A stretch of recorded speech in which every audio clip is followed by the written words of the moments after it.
नमस्कार दोस्तों, आप सभी का स्वागत है योगेन साहू ऑनलाइन क्लासेस में। मैं आपका दोस्त, आपका होस्ट, आपका ट्यूटर दीपक इस ऑनलाइन प्लेटफॉर्म में आपका स्वागत करता हूं। आज हमारे जो एमसीक्यूज की सीरीज है, जो छत्तीसगढ़ पुलिस बल आरक्षक संवर्ग के लिए, उसका आज आठवां कड़ी, आठवां मन का आज हमको कंप्लीट करना है। हमको सातवें वॉल्यूम में, सातवें सीरीज में एक क्वेश्चन में गलती हुआ था। छत्तीसगढ़ में असहयोग आंदोलन के दौरान निम्न में से किन किन राजनेताओं का आगमन हुआ था। तो यहाँ मैंने थोड़ा सा गलती कर दिया था, हालांकि मुझे याद था, लेकिन टिक लगाने में गलती हो गया। कौन कौन आए थे? डॉक्टर राजेंद्र प्रसाद आए थे, सी राजगोपालाचारी आए थे, सुभद्रा कुमारी चौहान आई थी। ठीक है, असहयोग आंदोलन के दौरान 1921 में, ठीक, 1921 में। ठीक है, चलिए, तो कौन कौन आए थे? एक दो तीन, है ना, एक दो तीन आए थे। इसमें मैंने वीवी गिरी को ले लिया था। वीवी गिरी आए थे आपका मजदूर आंदोलन में। किस में आए थे? मजदूर आंदोलन में। पहले बीएनसी मिल हड़ताल में वीवी गिरी आए थे। ठीक है, ये कल मैंने बता दिया था।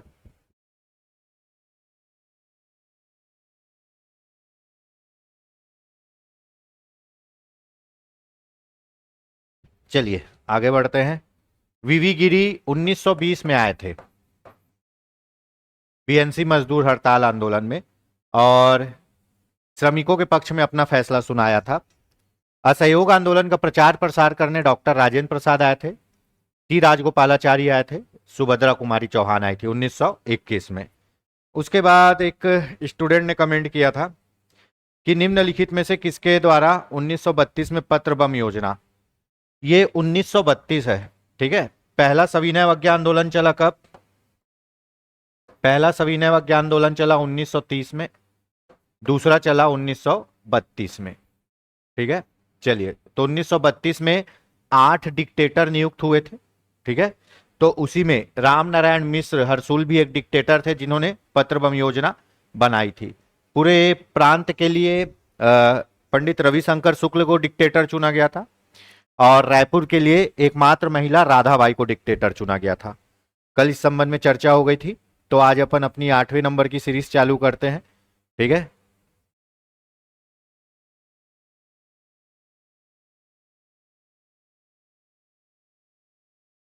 चलिए भाई, 8वें नंबर की सीरीज है। आज का ये जो क्लास है दोस्तों, काफी इंपॉर्टेंट होने वाला है, क्योंकि इसमें भर भर के डिस्कशन है। पूरा टॉपिक हम रिवाइज करने की कोशिश करेंगे, काफी अच्छे से रिवाइज करने की कोशिश करेंगे। ठीक है, जीके जीएस की तैयारी अपन यहां से कर रहे हैं, मैथ्स का भी अभी लेके आएंगे, करेंट अफेयर्स एग्जाम के पहले कराएंगे, ताकि हम जैसे आपका 14 को एग्जाम है तो 10 तारीख तक का करेंट अफेयर्स हम समाहित कर सके। ठीक है, तो ज्यादा घबराने की जरूरत नहीं है, करेंगे। पुलिस विभाग के जो जानकारियां हैं उसको भी हम अभी जुटा रहे हैं। एक स्टूडेंट ने पूछा था कि छत्तीसगढ़ में कितने पुलिस रेंज है, तो अभी आप सर्च करोगे तो सामान्यतः आपको 8 दिखाएंगे नेट में। पुलिस विभाग की साइट में जाओगे तो वो 2019 का डेटा है, तो उसमें 5 ही रेंज दिखाएंगे आपको। ठीक है, चलो, तो अभी मान लेते हैं 8 पुलिस रेंज है। ठीक, चलिए, सीजी कांस्टेबल 8वें नंबर की सीरीज है। मैं फिर से बोल दूं, जिन स्टूडेंट ने भी लिखित परीक्षा का फॉर्म नहीं भरा है व्यापम की साइट में, वो जाके लिखित परीक्षा का पहले फॉर्म भर ले भाई। ठीक है, आप फॉर्म नहीं भरोगे तो आप एग्जाम में अपेयर नहीं हो पाओगे। 27 तारीख लास्ट डेट है, आप 25 को ही लास्ट मानिए। ठीक है, क्योंकि लास्ट में सर्वर जाम चलता है, किसी का फोटो अपलोड नहीं होगा, किसी का कुछ अपलोड नहीं होगा। अगर आपको कोई परेशानी आ रही फॉर्म भरने में, तो आप व्यापम की साइट पे कॉन्टैक्ट नंबर है ना, हेल्प डेस्क, वहां पे बात करिए। नहीं है, पॉसिबल होता है तो व्यापम के कार्यालय चले जाइए, ज्यादा बेस्ट है। ठीक, चलो, अब चालू करते हैं अपन आज का सीरीज। छत्तीसगढ़ की एकमात्र खुली जेल कहां पे स्थापित की गई थी? खुली जेल, ऐसी जेल जिसमें कोई दीवार वाल नहीं था, नॉर्मल खुली जेल थी, तो मसगांव बस्तर में स्थापित की गई थी। कहां? छत्तीसगढ़ की एकमात्र खुली जेल। जब पहले सब इंस्पेक्टर कांस्टेबल के पेपर होते थे तो ये पेटेंट क्वेश्चन होता था, पूछा जाता था, छत्तीसगढ़ की एकमात्र खुली जेल कहां स्थापित की गई थी? मसगांव बस्तर में। अभी कहां स्थापित की जा रही है? बेमेतरा में। कहां? बेमेतरा में। वर्तमान में कहां स्थापित करने का प्रावधान है? बेमेतरा में। पहले कहां स्थापित की गई थी? मसगांव में। ठीक है, चलिए देखते हैं, बढ़िया क्वेश्चन है, आगे देखते हैं। करम छढ़ा और बेटवा बिहाव, करम छढ़ा और बेटवा बिहाव किसने लिखी है ना? तो आपको पता है करम छढ़ा और बेटवा बिहाव डॉक्टर खूबचंद बघेल ने लिखी है ना? ये दोनों रचना किसकी है? डॉक्टर खूबचंद बघेल की है। ये खूब पूछा है, करम छड़ा और बेटवा बिहाव दोनों खूबचंद बघेल ने लिखा है। खूबचंद बघेल को उनकी बीवी के साथ भी जेल जाना पड़ा था, पीएससी में क्वेश्चन पूछा था। डॉक्टर खूबचंद बघेल सम्मान कृषि के क्षेत्र में हमारे यहां मिलता है, ठीक है, तो खूबचंद बघेल जी। चलिए अगला क्वेश्चन देख लेते हैं, बढ़िया क्वेश्चन है। आप लोग बोलते हो ना कथन और कारण, कथन और कारण का क्वेश्चन बनाने के बाद मैं ही भूल जाता हूं कि इसका आंसर क्या है, पर यह है कि रिवीजन होने से ज्यादा अच्छे से ये क्वेश्चन बन सकता है। बहुत प्यार से पढ़ना, बहुत आराम से पढ़ना है।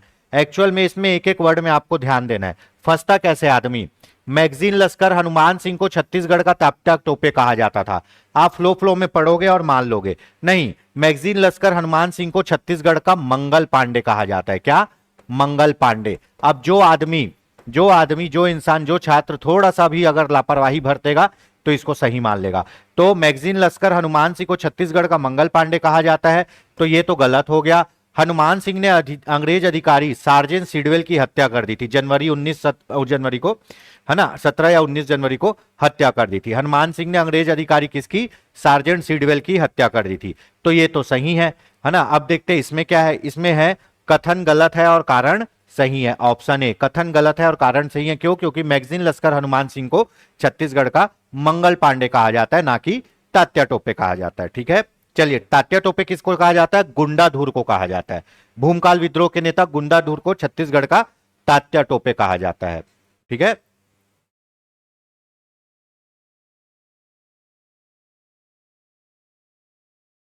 अगला क्वेश्चन, वामन राव लाखे को छत्तीसगढ़ में लोकप्रिय के नाम से याद किया जाता है। क्या बताइए, ये सही है कि नहीं। वामन राव लाखे को छत्तीसगढ़ में लोकप्रिय के नाम से जाना जाता है। असहयोग आंदोलन के दौरान 1920 में वामन राव लाखे ने राय साहब की उपाधि त्याग दी थी। दोनों सही है भैया, ठीक है। हुआ क्या था कहानी, है ना, असहयोग आंदोलन के दौरान 1920 में वामन राव लाखे ने अंग्रेजों के द्वारा दी गई राय साहब की उपाधि त्याग दी, तो जनता ने उनको उपाधि त्यागने के बाद कौन सी उपाधि दी, लोकप्रिय की उपाधि दी। तो वामन राव लाखे को छत्तीसगढ़ में लोकप्रिय के नाम से याद किया जाता है, क्योंकि असहयोग आंदोलन के दौरान 1920 में वामन राव लाखे ने राय साहब की उपाधि को त्याग दिया था।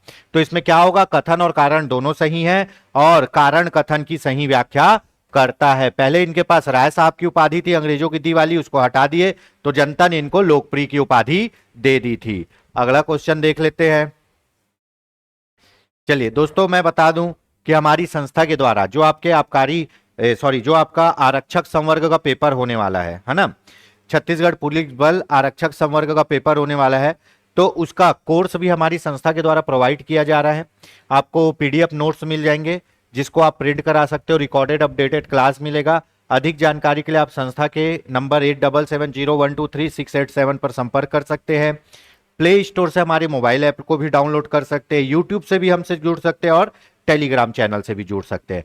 दोस्तों, उसी प्रकार हमारे यहाँ टेस्ट सीरीज का भी आयोजन है, तो आप इस टेस्ट सीरीज को भी ले सकते हैं मात्र 149 रुपए में, ठीक है। 8770123687 में संपर्क कर सकते हैं।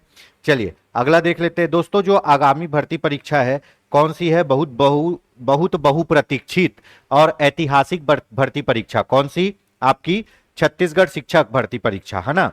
अब कल हमारे यहाँ गजेंद्र यादव जी, जो हमारे दुर्ग से विधायक है, उन्होंने शिक्षा मंत्री के रूप में शपथ ले ली है। होप्स हो कि काफी अच्छा काम करे और इस ओर उनका ध्यान और संज्ञान दोनों जाए। तो देख लेते हैं, है ना दोस्तों। हमारे यहाँ जो शिक्षक पात्रता परीक्षा छत्तीसगढ़ होने वाली है फरवरी में, उसके भी क्लास चलाए जा रहे हैं। पेपर 1 और 2 के लिए मात्र 999 रुपए में आपको इसमें रिकॉर्डेड अपडेटेड क्लास मिलेगी, पीडीएफ नोट्स मिलेगा, इसमें हिंदी और सीडीपी ये सब मैं पढ़ाऊंगा। वैसे ही सर दोस्तों, शिक्षक के लिए भी सहायक शिक्षक और वर्ग 1 के लिए भी भर्ती परीक्षा के लिए क्लास आयोजित की जा रही है, ये भी मात्र 999 रुपए में है।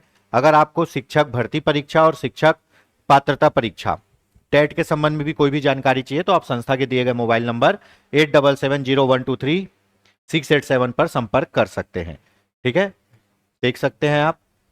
चलिए अगला क्वेश्चन देख लेते हैं। देश का पहला सरकारी कोल्ड स्टोरेज कहां स्थापित किया जा रहा है, बहुत इंपॉर्टेंट क्वेश्चन है। अभी ये घोषणा हुई है, देश का पहला सरकारी कोल्ड स्टोरेज जो रेडिएशन तकनीक पर आधारित है, कहां स्थापित किया जा रहा है, दंतेवाड़ा में।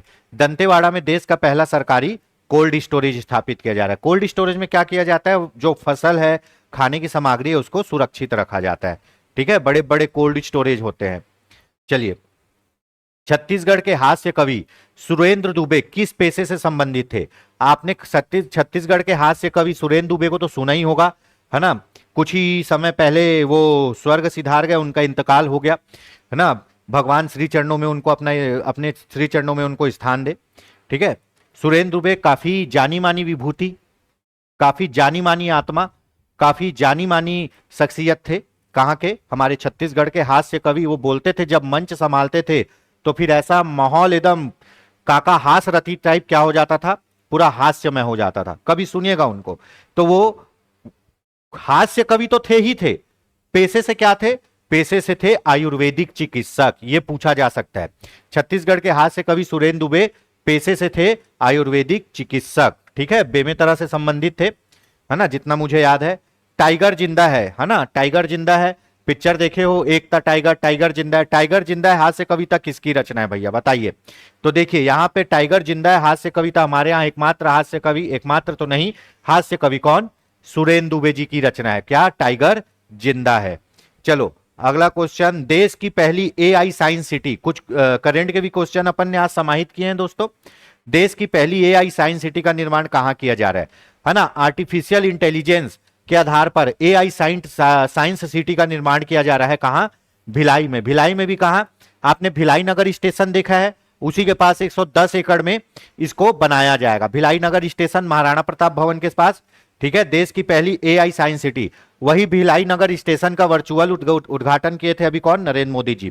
ठीक है, तो एआई साइंस सिटी कहां? भिलाई में। और एआई डेटा सेंटर कहां स्थापित किया जा रहा है? नया रायपुर। एआई डेटा सेंटर दो बार पूछ लिया, नया रायपुर। एआई साइंस सिटी कहां?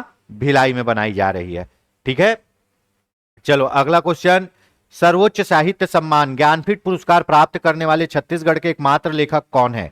सर्वोच्च साहित्य सम्मान ज्ञानपीठ पुरस्कार, ठीक है, कौन है ज्ञानपीठ पुरस्कार प्राप्त करता? कौन?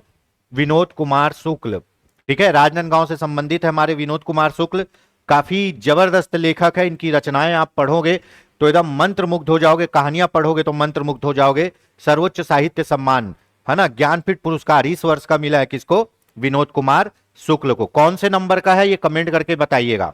ठीक है, कौन से नंबर का है? 59 नंबर का होना चाहिए। ठीक, 59 नंबर का होना चाहिए।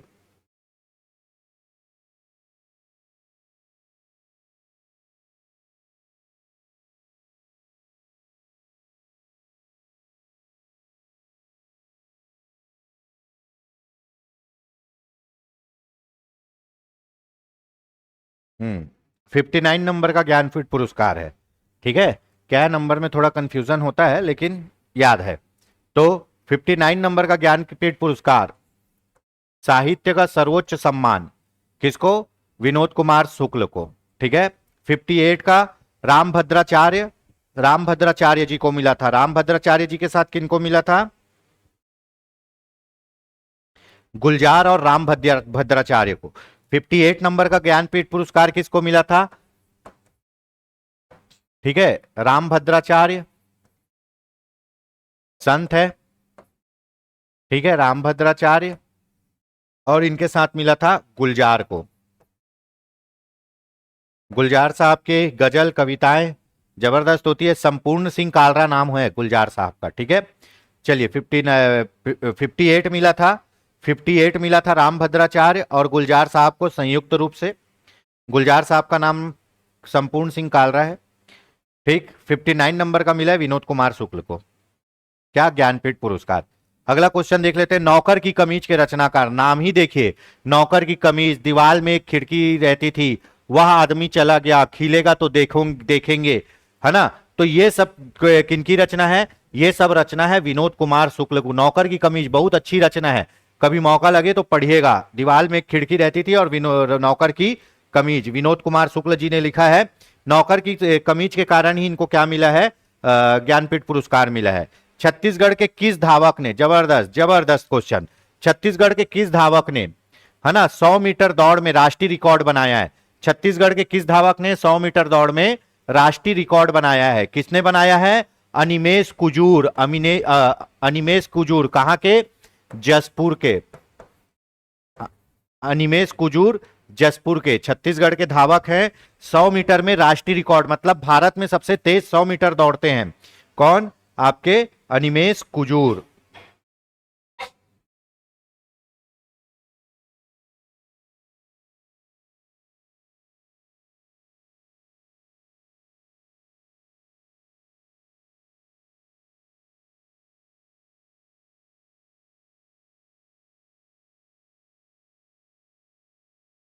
ठीक है, 10.18 सेकेंड में, 10.18 सेकेंड में दौड़े हैं। हुसैन बोल्ट 9.5 सेकंड में दौड़ता था, और ये कितने पे दौड़े हैं? 10.18 सेकंड में। कौन? अनिमेष कुजूर। कहां के हैं? जसपुर के हैं।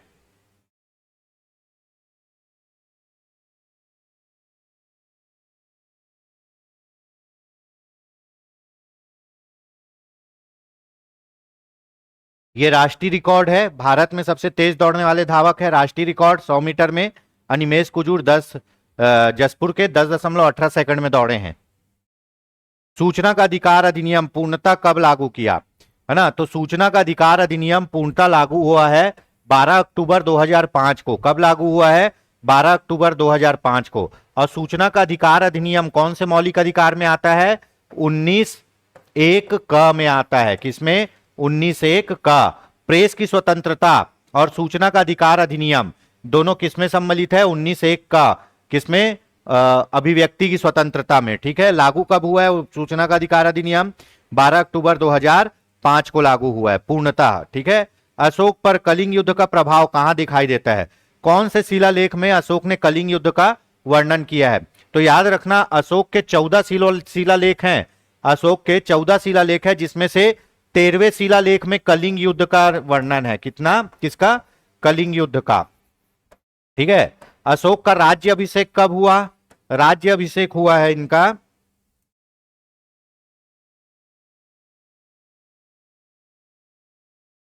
अशोक का राज्य अभिषेक हुआ है ना, 269 में। कब? 269 में। कलिंग पर आक्रमण कब किए? कलिंग पर आक्रमण किए 261 ईसा पूर्व में। ईसा पूर्व उल्टा चलता है। ठीक है। तो अशोक ने जब कलिंग पर आक्रमण किया, कलिंग पर आक्रमण करने का सबसे मुख्य कारण क्या था? कि कलिंग एक ऐसा क्षेत्र था जिसके द्वारा पूरे दक्षिण भारत पे साम्राज्य स्थापित किया जा सकता है, समुद्र मार्ग के द्वारा भी और स्थल मार्ग के द्वारा भी। तो साम्राज्य विजय के उद्देश्य से इन्होंने, और भी बहुत उद्देश्य रहे होंगे, कलिंग पर आक्रमण किया। और कलिंग पर आक्रमण किया तो इतना मारकाट हुआ, इतने सैनिकों को मारे, लाख से ऊपर सैनिकों को पूरा मार के बिछा दिया, ऐसा कहा जाता है। 13वें शिलालेख में लिखा हुआ है। बहुत रक्तपात हुआ, और ये रक्तपात को देख के अचानक से किसका? अशोक का हृदय परिवर्तन हो गया। फिर उसने विजय घोष की जगह क्या अपना लिया? धम्म घोष। है ना, लड़ाई करके, युद्ध करके जीतने की जगह धर्म अपना लिया। और कौन सा धर्म अपनाया? वो बौद्ध धर्म अपना लिए। ठीक है। कौन? आपके अशोक। ठीक है। चलिए, तो उनके कलिंग और हृदय परिवर्तन, कलिंग युद्ध और हृदय परिवर्तन की बात कहां की गई है? उनके 13वें शिलालेख में। यह पूछा जाता है। ठीक है। फाहयान किसके शासन काल के दौरान भारत आया था? अब आपको तो पता है कौन? वेनसांग। वेनसांग आया था आपका हर्षवर्धन के शासनकाल में। और फाहयान किसके शासनकाल में आया था? चंद्रगुप्त द्वितीय के शासनकाल में, जिसको क्या बोलते हो आप? विक्रमादित्य। विक्रमादित्य, सबसे प्रतापी विक्रमादित्य थे चंद्रगुप्त द्वितीय। और इसके शासनकाल में फाहयान कहां आया था? आपका भारत आया था। कब? 399 से 341 ईसा पूर्व के मध्य। ठीक है, चंद्रगुप्त द्वितीय के शासनकाल में। चंद्रगुप्त द्वितीय का महरौली, दिल्ली का महरौली स्तंभ बहुत अच्छा धातु कला का उदाहरण है। आज तक उस लौह स्तंभ में जंग नहीं लगा है। चंद्रगुप्त द्वितीय सबसे प्रतापी क्या थे? विक्रमादित्य थे। ठीक है।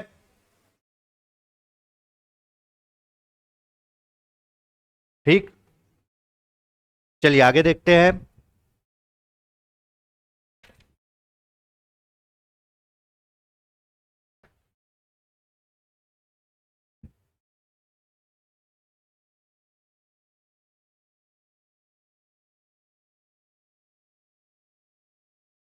ठीक है। इसी चंद्रगुप्त द्वितीय की पुत्री, है ना, इसी चंद्रगुप्त द्वितीय की पुत्री प्रभावती, प्रभावती का विवाह वाक्ताक नरेश, वाक्ताक नरेश किससे, रुद्रसेन से हुआ था। ठीक है, ये भी याद रखिएगा। फायान किसके शासनकाल के दौरान भारत आया था, चंद्रगुप्त द्वितीय के शासनकाल के दौरान। सबसे प्रतापी विक्रमादित्य थे चंद्रगुप्त द्वितीय। भारत में 14 विक्रमादित्य हुए और अंतिम कौन थे, हेमू थे। ठीक है, अंतिम विक्रमादित्य कौन थे, हेमू थे। और यही चंद्रगुप्त द्वितीय की पुत्री प्रभावती का विवाह वाक्तास नरेश रुद्रसेन से हुआ था। ठीक है, समुद्रगुप्त को क्या कहते हैं, भारत का नेपोलियन कहा जाता है। अगला क्वेश्चन, पंचतंत्र की कथाओं का संकलन किसने किया है। Most important question, railway SSC में तो पूछता ही पूछता है। पंचतंत्र की कथा लिखी है विष्णु शर्मा ने। कौन सी भाषा में, संस्कृत में। कौन सी में, संस्कृत में। इसके कितने भाग है, 5 भाग है, इसीलिए इनको क्या कहा जाता है, पंचतंत्र। कौन कौन से भाग हैं, मित्र भेद, है ना, मित्र लाभ, ठीक है, संधि विग्रह, संधि विग्रह, उसके बाद मित्रभेद, मित्रलाभ, संधि विग्रह, लब्ध प्रणास, लब्ध प्रणास और अपरीक्षाकारित्व। क्या, अपरीक्षाकारित्व। ये इसके 5 भाग हैं। ये पूछा जाता है। पंचतंत्र की कथाएं किसने लिखी है, विष्णु शर्मा ने। कौन सी भाषा में, संस्कृत में। इसके कितने भाग है, 5 भाग है, इसलिए इनका नाम पंचतंत्र रखा है। मित्रभेद, मित्रलाभ, है ना, संधि विग्रह, लब्ध प्रणास और अपरीक्षाकारित्व। आपको बताऊं कि बाइबिल के बाद दूसरा सबसे फेमस ग्रंथ है ये संसार का। बाइबिल के बाद दूसरा सबसे फेमस ग्रंथ है विष्णु शर्मा का पंचतंत्र। ठीक है, चलिए, कांग्रेस की पहली महिला अध्यक्ष कौन थी। काफी लंबा डिस्कशन होने वाला है इस क्वेश्चन में, और बहुत से जो क्वेश्चन आते हैं वो पढ़ेंगे। कांग्रेस की पहली महिला अध्यक्ष थी एनी बेसेंट। कौन थी, एनी बेसेंट। ठीक है, 1916 में लखनऊ समझौता हुआ, है ना, लखनऊ समझौता कांग्रेस और मुस्लिम लीग में। 1917 में पहली महिला अध्यक्ष बनी कौन, एनी बेसेंट। कौन से अधिवेशन में, कौन से अधिवेशन में, कलकत्ता अधिवेशन में, कलकत्ता अधिवेशन में। ठीक है, ये हो गई 2 कहानी। 1907 में सूरत फूट हुआ था। 1916 में लखनऊ समझौता हुआ।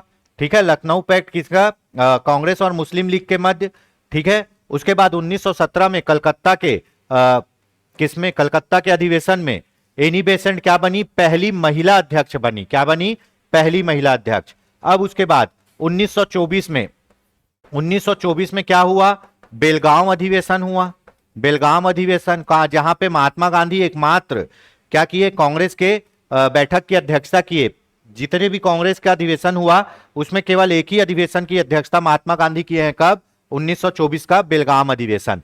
फिर 1925 में क्या हुआ, 1925 में पहली भारतीय महिला अध्यक्ष, पहली भारतीय महिला अध्यक्ष कौन बनी, पहली भारतीय महिला अध्यक्ष सरोजनी नायडू बनी। पहली भारतीय महिला अध्यक्ष कौन बनी, सरोजनी नायडू बनी। ठीक है, चलिए, ये महिला अध्यक्ष है एनी बेसेंट। एनी बेसेंट कहां से, आयरलैंड से आई थी। होम रूल चलाई अपने यहां, 1893 में आई थी और बोली थी मैं भारतीयों को बोली थी मैं तुम में से ही एक हूं। ठीक है, काफी अच्छी नेत्री थी ये। और 1917 में पहली कांग्रेस की महिला अध्यक्ष बनी कलकत्ता अधिवेशन में।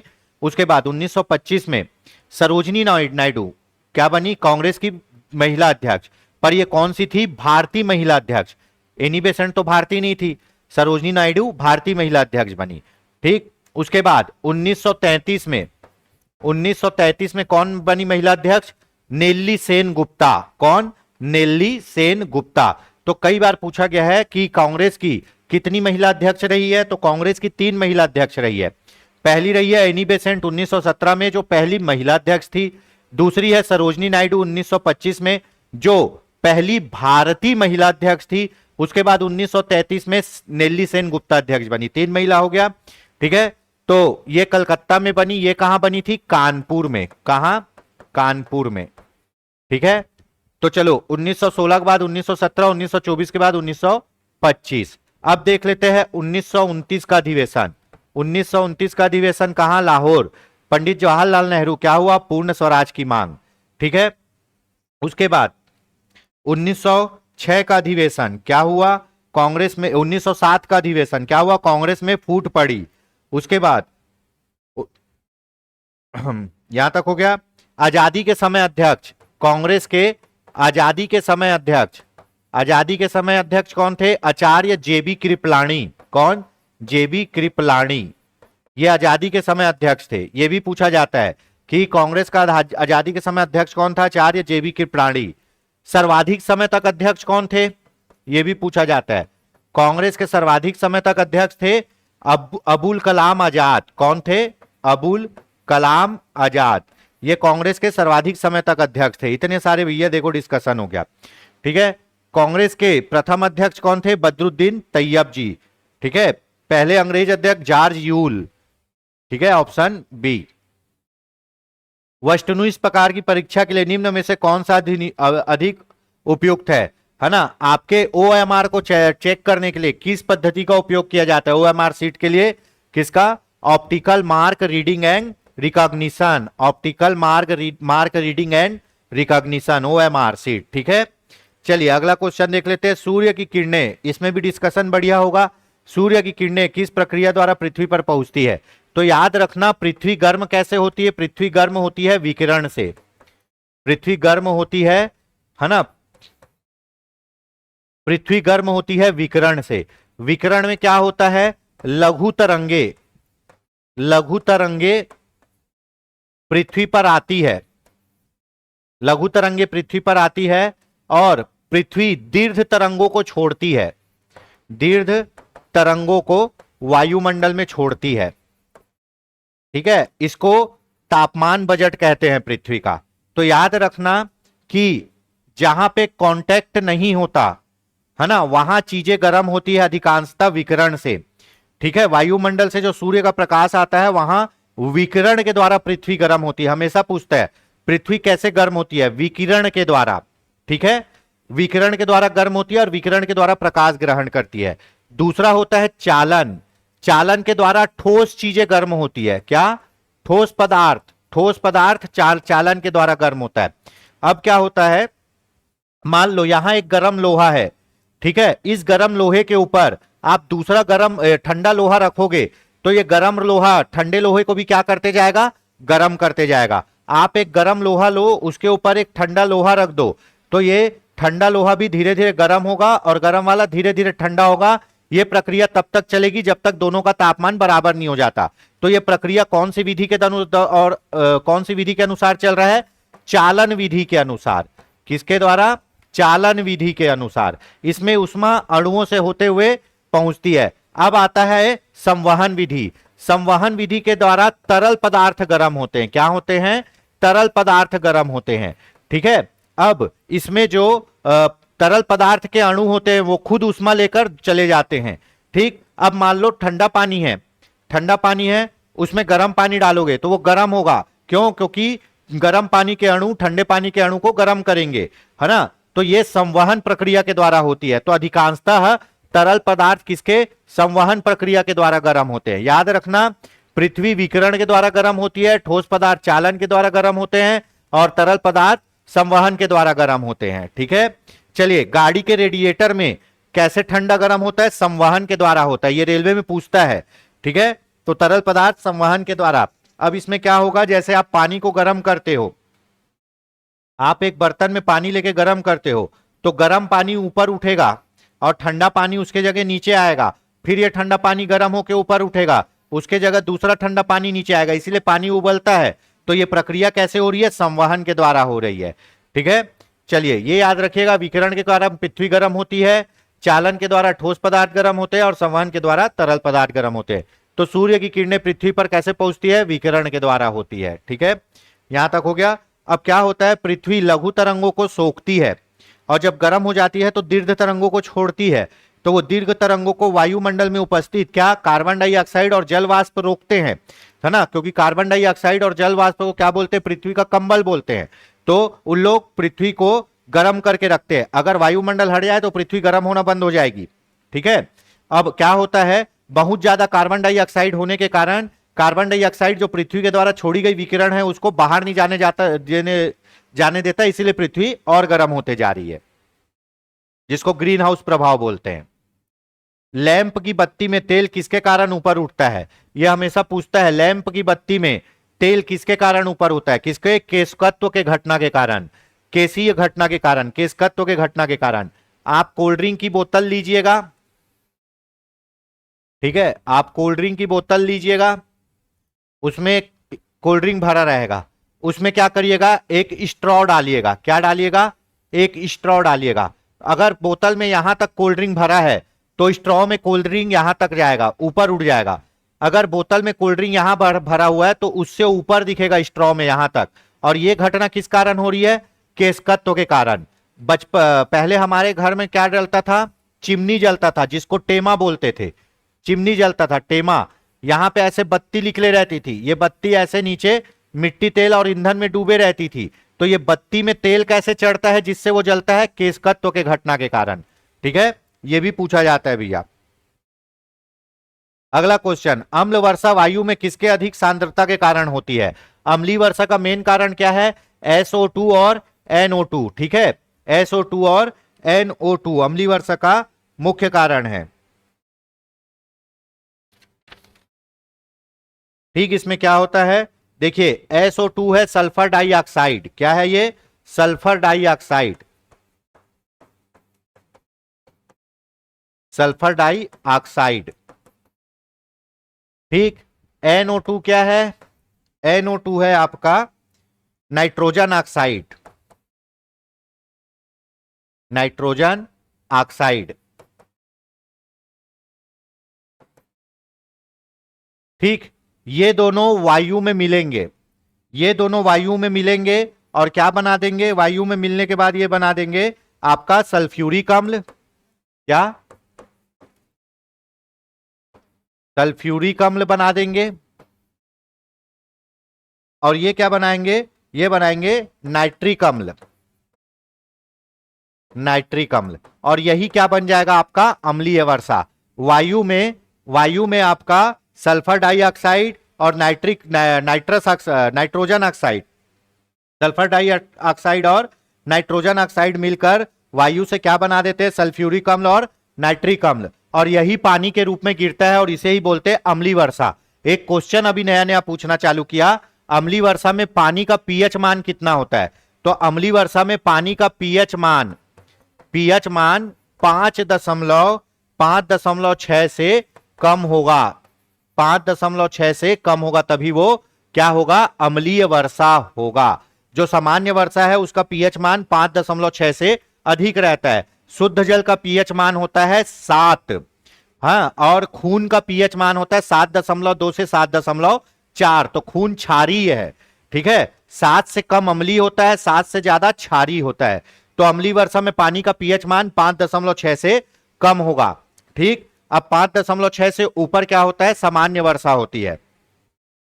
सबसे शुद्ध कौन सा जल होता है, वर्षा का जल, पर उसमें कार्बन डाइऑक्साइड और धूल के कण मिल जाते हैं, इसलिए उसका पीएच मान गिर के 5.6 तक आ जाता है। ठीक है, तो ऑप्शन होगा ऑप्शन बी। चलो अगला देख लेते हैं, बहुत बढ़िया क्वेश्चन। उत्कृष्ट धातु को घोलने के लिए निम्न में से कौन सा एक प्रयोग किया जाता है। नोबल धातुओं को घोलने के लिए क्या प्रयोग किया जाता है। ठीक है, तो नोबल धातु जैसे सोना, सोना ना हवा के साथ क्रिया करता है, ना पानी के साथ, किसी के साथ क्रिया नहीं करता। लेकिन सोने को भी गलाने के लिए एक अम्ल है जिसका नाम है क्या, एक्वारेजिया। एक्वारेजिया इसको बोलते हैं अम्लराज। ये जितनी अम्लराज है ना, ये जितने भी उत्कृष्ट धातुएं हैं उनको भी गलाने की ताकत रखता है अम्लराज। तो उत्कृष्ट धातुओं को घोलने के लिए, गलाने के लिए किसका प्रयोग कर सकते हैं, अम्लराज का। अम्लराज बनता कैसे है जी, अम्लराज बनाने के लिए तीन भाग क्या रहेगा, हाइड्रोक्लोरिक अम्ल, हाइड्रोक्लोरिक अम्ल रहेगा। और एक भाग क्या रहेगा आपका, नाइट्रिक अम्ल, क्या रहेगा, नाइट्रिक अम्ल। ये सभी एग्जाम के लिए इंपॉर्टेंट है। अम्लराज बनाना है तो हाइड्रोक्लोरिक अम्ल का अनुपात 3 और नाइट्रिक अम्ल का अनुपात 1, 3:1 में रहेंगे, मिलाओगे तो अम्लराज बन जाएगा, फिर ये किसी भी धातु को गला सकता है। आपके पेट में कौन सा अम्ल होता है? HCl, हाइड्रोक्लोरिक अम्ल होता है आदमी के पेट में, है ना, वही खाना पचाता है, ये भी याद रखिएगा। ठीक है, ऐसे व्यक्ति कौन है जो राज्यसभा के सदस्य होते हुए राज्यसभा और लोकसभा में बोल सकते हैं? देखिए, आप जिस सदन के सदस्य हो आप उसी सदन में बैठ सकते हो, उसी सदन में बोल सकते हो और उसी सदन में मतदान कर सकते हो। परंतु कुछ लोग ऐसे हैं जो किसी भी सदन के रहे दोनों सदन में बोल सकते हैं, बैठ सकते हैं, मतदान नहीं कर सकते। तो याद रखिएगा कि भैया राज्यसभा का उपाध्यक्ष ये तो वहीं बैठेगा, राज्यसभा के सदन का नेता ये भी वही बैठेगा, राज्यसभा का मनोनीत सदस्य वो भी बैठेगा। वे मंत्री जो राज्यसभा के सदस्य हैं, वे मंत्री जो राज्यसभा के सदस्य है, कोई केंद्रीय मंत्री है जो राज्यसभा के सदस्य है ना, पर वो लोकसभा में भी जाके बैठ सकती है। क्यों? क्योंकि सरकार लोकसभा में बैठती है। ठीक है, जैसे स्मृति ईरानी राज्यसभा के सदस्य थी और मंत्री थी, तो वो लोकसभा में भी बैठ जाती थी, परंतु वो सदस्य कहां की थी? राज्यसभा की। बैठती कहां थी? लोकसभा में बैठती थी। क्यों? क्योंकि वो सरकार में है। पर वो लोकसभा में बैठेगी तो वहां पे वो वोटिंग नहीं कर पाएगी। क्यों? क्योंकि वो लोकसभा की सदस्य नहीं है। कोई भी सदस्य जो किसी दूसरे सदन में बैठता है वो वहां बोल सकता है, बैठ सकता है, पर मतदान नहीं कर सकता। मतदान तभी करेगा जब उस सदन की शपथ लेगा। जब वहां का सदस्य नहीं है तो शपथ लेगा ही नहीं, तो मतदान नहीं कर सकता। यह सब प्रक्रिया है अनुच्छेद 88 में। किसमें? अनुच्छेद 88 में। अनुच्छेद 88 के अनुसार भारत का महान्यायवादी, भारत का महान्यायवादी, भारत का महान्यायवादी अनुच्छेद 88 के अनुसार संसद के दोनों सदन में बैठ सकता है। संसद के दोनों सदन में बैठ सकता है, सदन में भाग ले सकता है। ठीक है, पर बोल सकता है, भाग ले सकता है, बोल सकता है, पर वोटिंग नहीं कर सकता। सेम यहां पे यही भी होगा। राज्यसभा का सदस्य राज्यसभा में बोल सकता है और वोटिंग भी कर सकता है, लेकिन राज्यसभा का वो सदस्य जो केंद्रीय मंत्री है और वो लोकसभा में जाके बैठा है, तो लोकसभा में वो बोल तो देगा लेकिन वोटिंग नहीं कर पाएगा। तो ऑप्शन होगा ऑप्शन डी, वे मंत्री जो राज्यसभा के सदस्य है। यदि केंद्रीय संसद को राज्य सूची में शामिल विधायी शक्तियों और विषयों का ग्रहण करना हो तो इस आशय का प्रस्ताव किसके द्वारा पारित किया जाना चाहिए? अब कहानी सुनिए भैया, है ना। मैंने आपको बताया है 3 सूची होती है, केंद्र सूची, राज्य सूची और समवर्ती सूची। केंद्र सूची, राज्य सूची और समवर्ती सूची। तो आपको पता है केंद्र सूची के विषय में कानून कौन बनाता है? केंद्र सरकार। और राज्य सूची के विषय में, राज्य सूची के विषय में कानून कौन बनाएगा? राज्य सरकार बनाएगी। ठीक है, पर अनुच्छेद 249 के अनुसार, अनुच्छेद 249 के अनुसार ऐसा प्रावधान है कि राज्य सूची के विषय में कानून, राज्य सूची के विषय में कानून, विषय में कानून, राज्य सूची के विषय में कानून केंद्र सरकार भी बना सकती है। कौन बना सकती है? केंद्र सरकार। ठीक है, तो कैसे बनाएगी बताता हूं। अनुच्छेद 249 के अनुसार, अनुच्छेद 249 1 के अनुसार राज्यसभा अगर 2/3 बहुमत से प्रस्ताव पारित करके किसी राज्य सूची के विषय को केंद्र सूची में हस्तांतरित करती है तो केंद्र सरकार उस सूची पर 1 साल के लिए कानून बना सकती है। ठीक है, अब जैसे पंचायती राज, पंचायती राज ये राज्य सूची का विषय है, ये राज्य सूची का विषय है। अगर राज्यसभा अनुच्छेद 249 1 के अनुसार 2/3 उपस्थित और मतदान देने वाले 2/3 सदस्यों के बहुमत से प्रस्ताव पास करती है और राज्य सूची के विषय को केंद्र सूची के विषय में डाल देती है, तो केंद्र सरकार उसके लिए 1 साल तक कानून बना सकती है, केवल 1 साल के लिए। उसके बाद और बढ़ाना है तो और पास करना पड़ेगा। तो किसी भी राज्य सूची के विषय को केंद्र सूची में हस्तांतरित करने का अधिकार किसका है? राज्यसभा का। और कौन से अनुच्छेद के अनुसार? 249 के अनुसार। कितने समय के लिए? 1 वर्ष के लिए। ठीक है, तो ऑप्शन होगा ऑप्शन सी। इसी प्रकार, है ना, अनुच्छेद 312, अनुच्छेद 312 है ना। अखिल भारतीय सेवाओं का सृजन, अखिल भारतीय सेवाओं, सेवाओं का सृजन, ठीक है। अखिल भारतीय सेवाओं का सृजन कौन करता है? राज्यसभा। किसी भी सेवा को अखिल भारतीय सेवा घोषित करने का एकमात्र पावर किसके पास है? 312 के अनुसार राज्यसभा को। अभी हमारे यहां 3 अखिल भारतीय सेवा है, आईएएस, आईपीएस और आईएफएस, है ना। भारतीय प्रशासनिक सेवा, भारतीय पुलिस सेवा और भारतीय वन सेवा। इसका पेपर यूपीएससी लेती है। अगर मान लो मेडिकल सेवा को भी अखिल भारतीय सेवा बनाना है तो उसका प्रस्ताव कहां पर पारित करना पड़ेगा? अनुच्छेद 312 के अनुसार राज्यसभा में पारित करना पड़ेगा, और राज्यसभा उपस्थित और मतदान देने वाले के 2/3 बहुमत से प्रस्ताव पारित कर देती है। तो मान लो मेडिकल सेवा भी क्या बन जाएगी? अखिल भारतीय सेवा। फिर उसका भी पेपर कौन लेने लग जाएगा? यूपीएससी। बोले थे मेडिकल सेवा को भी अखिल भारतीय सेवा बनाओ, लेकिन नहीं बन पाया। तो याद रखना, कोई भी नया अखिल भारतीय सेवाओं का सृजन अनुच्छेद 312 के अनुसार एकमात्र राज्यसभा कर सकती है। यहां राज्यसभा का पावर ज्यादा है। काली मौत किसे कहते हैं? काली मौत कहते हैं प्लेग को। काली मौत किसको कहते हैं? प्लेग को। क्यों? क्योंकि उल्टी और बुखार के कारण रोगी का शरीर क्या पड़ जाता है?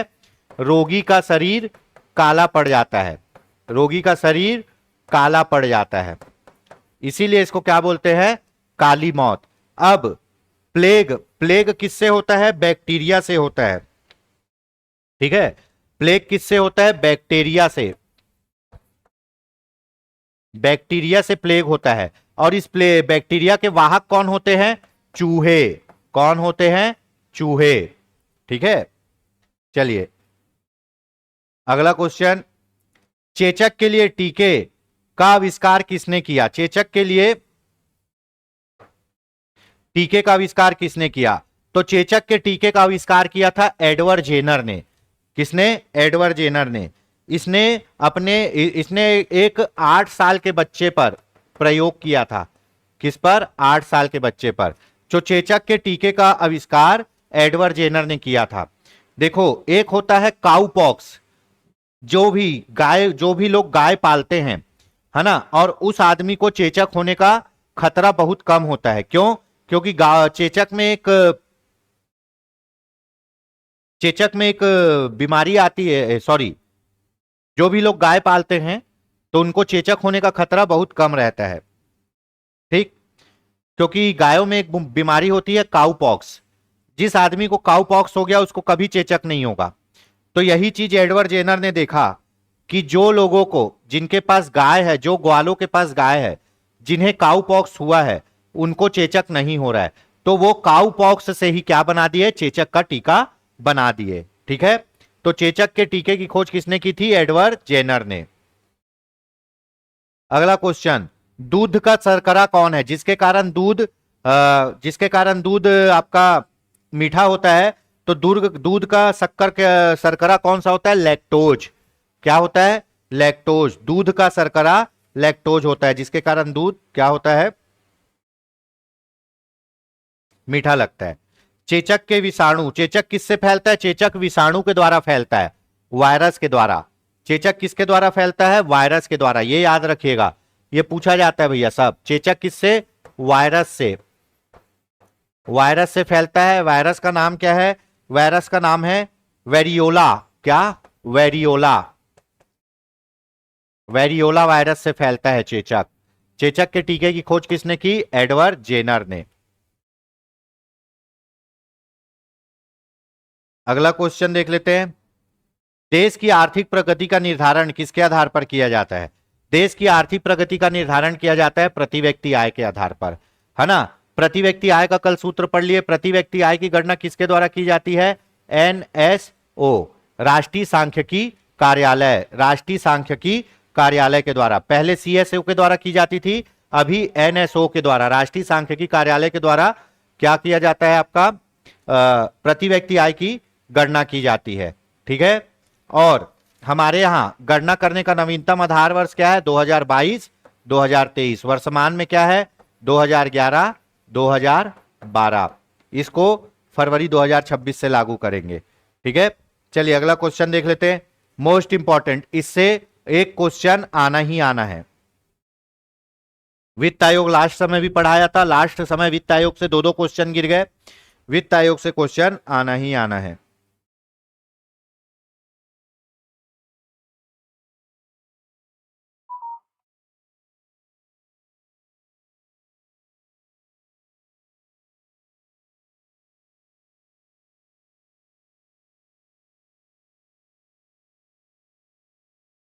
ठीक है, चलिए देख लेते हैं भैया। वित्त आयोग, है ना, पुराना क्वेश्चन लिया हूं ताकि अधिक से अधिक डिस्कशन हो सके। संविधान के केंद्र के लिए पूरी कहानी बताया जाएगा इसमें। केंद्र के लिए अनुच्छेद 280 के अनुसार राष्ट्रपति, कौन, राष्ट्रपति कितने साल के लिए, 5 साल की समाप्ति पर या उससे पहले क्या करेंगे, वित्त आयोग का गठन करेंगे। केंद्र के लिए अनुच्छेद 280 और राज्य के लिए कितना है, राज्य के लिए 243 आई और 243 वाई। ठीक है, आई किसके लिए है, आई पंचायत के लिए है और वाई है नगरीय निकाय के लिए। ठीक है, चलिए केंद्र का वित्त आयोग अनुच्छेद 280 राष्ट्रपति द्वारा इसकी नियुक्ति की जाती है। वित्त आयोग की 5 साल या 5 साल के लिए की जाती है और 5 साल समाप्ति के पहले अगले 5 साल के लिए भी नियुक्ति कर सकते हैं। राज्य के वित्त आयोग 243 आई में पंचायतों के लिए, 243 वाई में नगर पालिकाओं के लिए। ठीक है, ये हो गया। अब पूछता है वित्त आयोग के अध्यक्ष, तो प्रथम वित्त आयोग के अध्यक्ष, प्रथम वित्त आयोग के अध्यक्ष कौन थे, के सी नियोगी, के सी नियोगी थे प्रथम वित्त आयोग के अध्यक्ष। ठीक है, उसके बाद द्वितीय वित्त आयोग के अध्यक्ष, द्वितीय वित्त आयोग के अध्यक्ष कौन थे, के संथानम, के संथानम। उसके बाद 13वें वित्त आयोग के अध्यक्ष कौन थे, विजय केलकर, 13वें वित्त आयोग के अध्यक्ष कौन थे, विजय केलकर। 12वें के कौन थे, डॉक्टर सी रंगराजन, है ना, सी रंगराजन थे। उसके बाद, है ना, पहला हो गया के सी नियोगी, द्वितीय हो गया के संथानम, 12वां हो गया सी रंगराजन, 13वां हो गया क्या, विजय केलकर। मोस्ट इंपॉर्टेंट 14वें वित्त आयोग के अध्यक्ष कौन थे, वाई वी रेड्डी। ठीक है, 15वें वित्त आयोग के अध्यक्ष कौन थे, एन के सिंह, एन के सी। मोस्ट इंपॉर्टेंट 16वें वित्त आयोग के अध्यक्ष कौन है, अरविंद पनगड़िया, कौन, अरविंद पनगड़िया। नीति आयोग के भी थे ये अरविंद पनगड़िया। ठीक है, चलिए तो 16वें वित्त आयोग के अध्यक्ष है अरविंद पनगड़िया। ये अपनी रिपोर्ट देंगे और ये रिपोर्ट कब से मान्य होगी, 1 अप्रैल 2026 से लागू होगी। कब, 1 अप्रैल 2026 से 31 मार्च 2031 तक चलेगी, 5 साल के लिए। कब तक चलेगी, 5 साल के लिए। ठीक है, अब एनकेसी, एनकेसी की रिपोर्ट चली है 6 साल तक, कोरोना के कारण बढ़ गया ये, 6 साल तक इनकी रिपोर्ट चली है। 15वें वित्त आयोग की रिपोर्ट अभी चल रही है। जैसे ही 1 अप्रैल 2026 आएगा तो अरविंद पनगड़िया समिति जो रिपोर्ट देगी उस रिपोर्ट को कब तक फॉलो करेंगे, 31 मार्च 2031 तक, 5 साल तक। तो ये पूरा डिस्कशन और इससे एक क्वेश्चन बनेगा ही, है ना। वित्त आयोग का गठन अनुच्छेद 280 के अनुसार राष्ट्रपति करता है केंद्र के लिए, राज्य के लिए करता है 243 आई के अनुसार और 243 वाई के अनुसार राज्यपाल। प्रथम वित्त आयोग के अध्यक्ष के केसी नियोगी, द्वितीय के थे के संथानम, 14वें के थे वाई वी रेड्डी, 15वें के एन के सिंह थे, है ना, 15वें के एन के सिंह। 20 से 25 इनका रिपोर्ट चलना था, कोरोना के कारण ज्यादा चल गया। 16 में 16वें वित्त आयोग के अध्यक्ष कौन है, अरविंद पनगड़िया। ये अपनी रिपोर्ट कब से फॉलो करवाएंगे, 1 अप्रैल 2026 से 31 मार्च 2031 तक इनका रिपोर्ट चलेगा, 5 साल के लिए। अब वित्त आयोग का काम होता क्या है, वित्त आयोग का सबसे बड़ा काम है केंद्र और राज्य के मध्य करों का बंटवारा। केंद्र सरकार राज्य को कितना पैसा देगी ये वित्त आयोग सिफारिश करता है ना। वैसे ही राज्य के वित्त आयोग का काम क्या है कि पंचायती राज और नगरीय निकाय को कितना पैसा मिलना चाहिए, कितना टैक्स मिलना चाहिए, उसका बंटवारा करते हैं। और क्या करते हैं, वित्तीय सलाह देते हैं, किनको, राष्ट्रपति और राज्यपाल को। ये क्वेश्चन अभी पूछा गया था तो ये चीज आप याद रखिए। तो ऐसे ही अरविंद पनगड़िया अपने 16वें वित्त आयोग की रिपोर्ट में बताएंगे कि केंद्र को कितना पैसा मिलेगा, राज्य को कितना, और वो रिपोर्ट कब तक फॉलो होगी, 5 साल, 1 अप्रैल 2026 से 31 मार्च 2031 तक। ठीक है, चलिए ये हो गया 13वें वित्त आयोग, डॉक्टर विजय केलकर। लिंगानुपात परिकलन कैसे किया जाता है, लिंगानुपात कैसे नापा जाता है?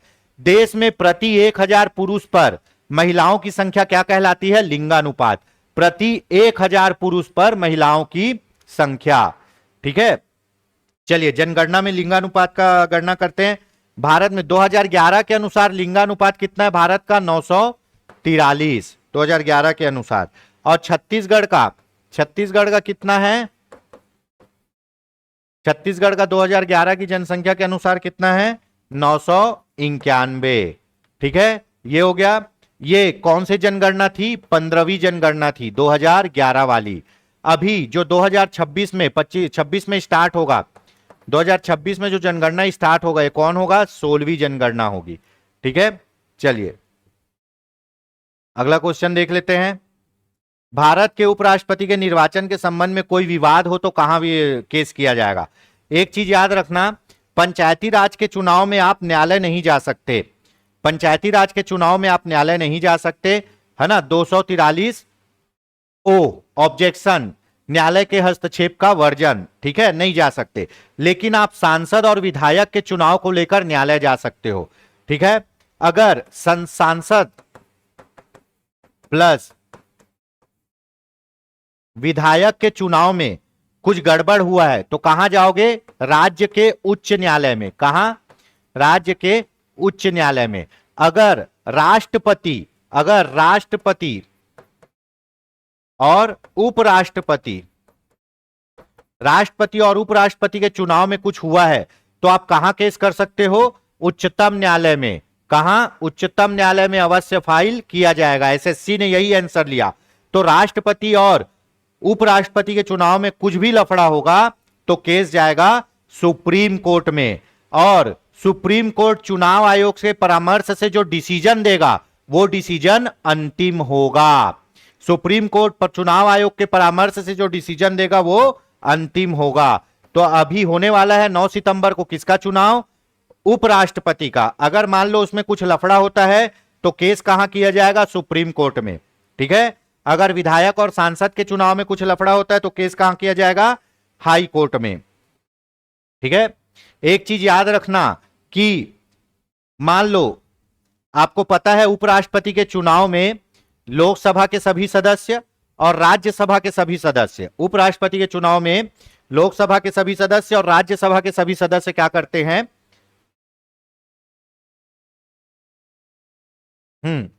लोकसभा के सभी सदस्य और राज्यसभा के सभी सदस्य वोट डालते हैं। ठीक है, चाहे मनोनीत हो या निर्वाचित।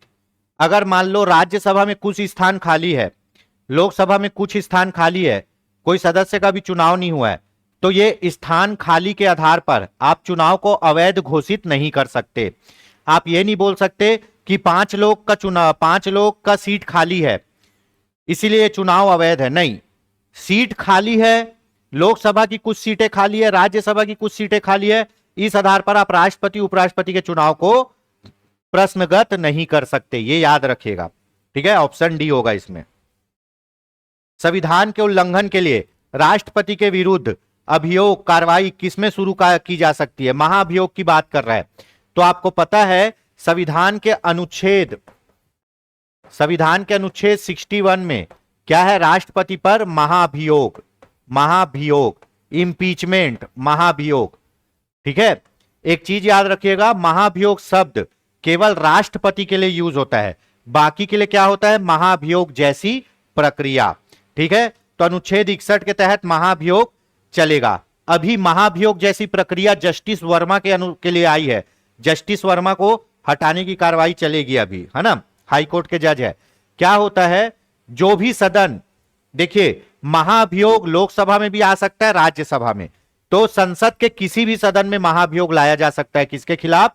राष्ट्रपति के खिलाफ। राष्ट्रपति के खिलाफ संसद के किसी भी सदन में महाभियोग लाया जा सकता है अनुच्छेद 61 के अनुसार। अब मान लो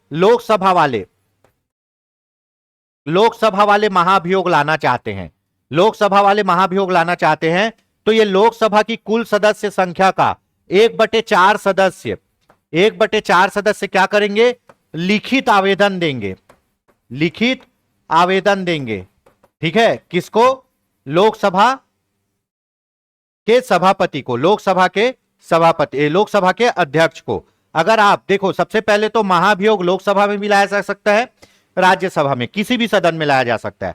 मान लो अगर लोकसभा में लाना है तो लोकसभा के 1/4 लोग, कितने लोग, लोकसभा की कुल सदस्य संख्या के 1/4 लोग एक लेटर बनाएंगे, आवेदन, और लोकसभा अध्यक्ष को देंगे। अगर अध्यक्ष आवेदन स्वीकार कर लेता है तो क्या होगा, बैठक सुनिश्चित करेगा।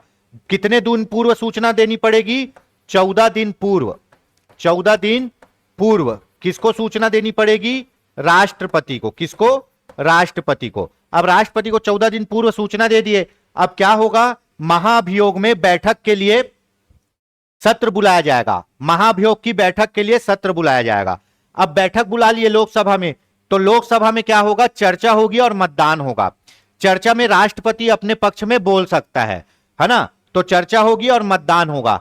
अगर विशेष बहुमत, विशेष बहुमत मतलब कुल सदस्य संख्या का और उपस्थित और मतदान देने वालों के 2/3 बहुमत से, उपस्थित और मतदान देने वालों के 2/3 बहुमत से अगर ये जो प्रस्ताव है ये पास हो जाता है, ठीक है, उपस्थित और मतदान देने वालों के 2/3 बहुमत से ये प्रस्ताव पास हो जाता है, तो लोकसभा में पास होने के बाद ये मत कहां जाएगा, राज्यसभा में। कहां जाएगा, राज्यसभा में। राज्यसभा में डायरेक्ट मतदान नहीं होगा, राज्यसभा में एक समिति गठित की जाएगी और वो समिति क्या करेगी, जो आरोप लगे हैं उन आरोपों की जांच करेगी। जांच के पश्चात अगर आरोप सही पाए जाते हैं तो राज्यसभा में भी उपस्थित और मतदान देने वालों के 2/3 बहुमत से पास होगा, और अगर पास हो गया तो उसी दिन से महाभियोग की प्रक्रिया पूर्ण मानी जाएगी और राष्ट्रपति को तुरंत पद से हटा दिया जाएगा। तो यह पूरी कार्रवाई है किसकी, महाभियोग की। एक बार और बता देता हूं, अनुच्छेद 61 के अनुसार महाभियोग की प्रक्रिया लोकसभा में भी लाई जा सकती है, राज्यसभा में। मान लो अगर लोकसभा में पहले लाते हैं तो आवेदन देने के लिए कितने, लोकसभा के 1/4 सदस्यों का क्या होना चाहिए, लिखित आवेदन होना चाहिए, हस्ताक्षर युक्त। आवेदन किसको देंगे, लोकसभा अध्यक्ष को। लोकसभा अध्यक्ष क्या करेगा, बैठक आयोजित करेगा, और बैठक की सूचना 14 दिन पहले किसको दे दी जाएगी, राष्ट्रपति को। अब बैठक जब आयोजित होगा तो क्या होगा, उसमें चर्चा होगी जिसमें राष्ट्रपति भी बोल सकता है। चर्चा के बाद मतदान होगा। मतदान कौन सा होगा, विशेष बहुमत, मतलब उपस्थित और मतदान देने वालों के 2/3 बहुमत से अगर वो पास हो गया प्रस्ताव, तो पास होने के बाद कहां चले जाएगा, दूसरे सदन में, मान लो राज्यसभा में चले गया।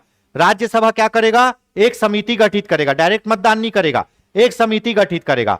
वो समिति जो आरोप लगे हैं उसकी जांच करेगी। जांच करने के बाद अगर सही पाया गया तो राज्यसभा में भी 2/3 बहुमत से पास कर देंगे, और जैसे ही पास होगा वैसे ही राष्ट्रपति का पद खाली हो जाएगा। ठीक है, चलिए, तो संसद के किसी भी सदन में ला सकते हैं। भारत के नियंत्रक और महालेखा परीक्षक की रिपोर्ट की समीक्षा करने वाली संसदीय समिति कौन सी है, मोस्ट इंपॉर्टेंट क्वेश्चन। ठीक है, एक चीज याद रखना, CAG, controller and auditor general, अनुच्छेद 148 के अनुसार कैग की नियुक्ति कौन करता है, राष्ट्रपति करता है। कौन करता है, राष्ट्रपति। कैग को क्या कहा जाता है, सार्वजनिक द्रव्य का प्रहरी, है ना, वॉच डॉग कहा जाता है, सार्वजनिक धन का रखवाला कहा जाता है। ये क्या करता है, ये ऑडिटिंग करता है। क्या करता है, ऑडिटिंग करता है।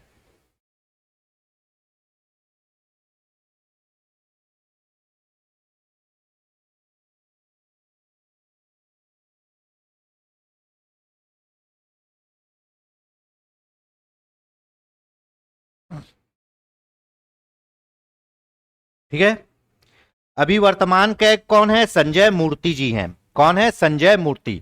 अब देखिए, कंट्रोलर एंड ऑडिटर जनरल, तो ऑडिट का मतलब होता है खातों की जांच करना।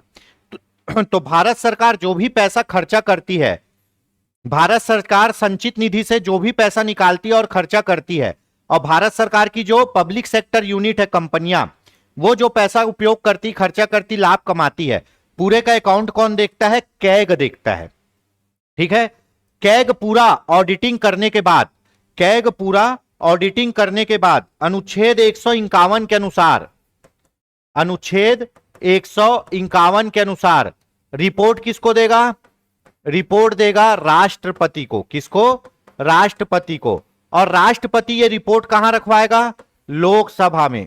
लोकसभा और राज्यसभा में, मुख्यतः लोकसभा में। राष्ट्रपति ये रिपोर्ट को कहां भेज देगा, लोकसभा में। अब लोकसभा में कौन होगा? लोकसभा में होगा विपक्ष का नेता। विपक्ष का नेता लोकसभा में कौन होगा? विपक्ष का नेता। और विपक्ष का नेता किसका अध्यक्ष होगा? लोक लेखा समिति का। विपक्ष का नेता किसका अध्यक्ष होगा? लोक लेखा समिति का। और ये रिपोर्ट को पकड़ के विपक्ष का नेता, ये रिपोर्ट को पकड़ के विपक्ष का नेता सरकार से सवाल पूछेगा। कैसे पूछेगा? माननीय अध्यक्ष महोदय, मैं आपके माध्यम से कहना चाहता हूं कि सरकार ने इतना सा करोड़ रुपए इसलिए मांगा था, जिसमें से इतने से करोड़ रुपए खर्चे हो चुके हैं, बाकी पैसे कहां गए? अब सरकार का जो मंत्री होगा वो जवाब देगा, माननीय अध्यक्ष महोदय, मैं आपके माध्यम से विपक्ष के नेता को बताना चाहूंगा कि इतना पैसा खर्चा हुआ है, ये हुआ है, वो हुआ है। ठीक है, अगर सही सही जवाब दे दिया, हिसाब दे दिया, तब तो सही है। अगर नहीं दे पाया तो ये मान लो घाटा और घोटाला दोनों उजागर होगा। क्या हो जाएगा? घोटाला, कि इन लोग पैसा खा गए। तो कहानी समझिए, ऑडिटिंग करने के बाद 151 के अनुसार रिपोर्ट जाएगी राष्ट्रपति के पास। राष्ट्रपति उस रिपोर्ट को लोकसभा में रखवाएगा और लोकसभा में एक समिति होती है जिसको बोलते हैं लोक लेखा समिति। ये लोक लेखा समिति में 22 सदस्य होते हैं, जिसमें 15 सदस्य कहां से होंगे? लोकसभा से। 7 सदस्य कहां से होंगे? राज्यसभा से। लोक लेखा समिति का अध्यक्ष कौन होता है? विपक्ष का नेता। तो विपक्ष का नेता इस रिपोर्ट को पकड़ेगा जो रिपोर्ट कैग ने दिया है और सरकार से सवाल पूछेगा। सरकार ने सवालों का ठीक ठीक जवाब दिया तब तो सही है, नहीं तो घोटाला उजागर होता है। ठीक है, तो यह है आपका पूरा कहानी। तो भारत के नियंत्रक और महालेखा परीक्षक की रिपोर्ट किसके पास जाती है? लोकसभा में लोक लेखा समिति के पास जाती है। लोक लेखा समिति का अध्यक्ष कौन होता है? विपक्ष का नेता होता है। रिपोर्ट कौन से अनुच्छेद के अनुसार दिया जाता है? अनुच्छेद 151। लोकसभा में लोकसभा से 15, लोक लेखा समिति में लोकसभा से 15 और राज्यसभा से 7 सदस्य होते हैं, टोटल 22 सदस्य। ऐसी एक समिति होती है प्राक्कलन समिति। प्राक्कलन समिति में 30 सदस्य होते हैं और पूरा 30 सदस्य लोकसभा से होते हैं। ऐसी एक समिति होती है प्राक्कलन समिति, और प्राक्कलन समिति में 30 सदस्य होते हैं और पूरे 30 सदस्य लोकसभा से होते हैं। ठीक है, और प्राक्कलन समिति क्या करती है? देखती है कि सरकार ज्यादा खर्चा मत करे, मितव्ययिता बरते, पैसा बचाए। इसीलिए प्राक्कलन समिति को लोक लेखा समिति की जुड़वा बहन कहा जाता है। पूरी कहानी खत्म। ठीक है, चलिए मैं कुछ महत्वपूर्ण अनुच्छेद बता देता हूं आपको, है ना। अनुच्छेद 148, क्या? सीएजी की नियुक्ति, सीएजी की नियुक्ति, है ना। अनुच्छेद 149, अनुच्छेद 149 सीएजी के क्या? कर्तव्य और शक्तियां, कर्तव्य और शक्तियां, ये पूछ दिया था भैया अभी। 149 कर्तव्य और शक्तियां। ठीक है, अनुच्छेद 151, अनुच्छेद 151 में क्या है? रिपोर्ट। रिपोर्ट किसको? राष्ट्रपति को। कौन सौंपेगा? अनुच्छेद 151 के अनुसार सीएजी अपना रिपोर्ट सौंपेगा राष्ट्रपति को, राष्ट्रपति रिपोर्ट रखवाएगा लोकसभा में, लोकसभा में लोक लेखा समिति, विपक्ष का नेता उस पर चर्चा करेगा। ठीक है, तो यह अनुच्छेद आपको याद होने चाहिए। चलिए, बढ़िया क्वेश्चन। तारे पूर्व से पश्चिम में किस कारण ज्यादा दिखाई देते हैं? तारे पूर्व से पश्चिम में किस कारण ज्यादा दिखाई देते हैं?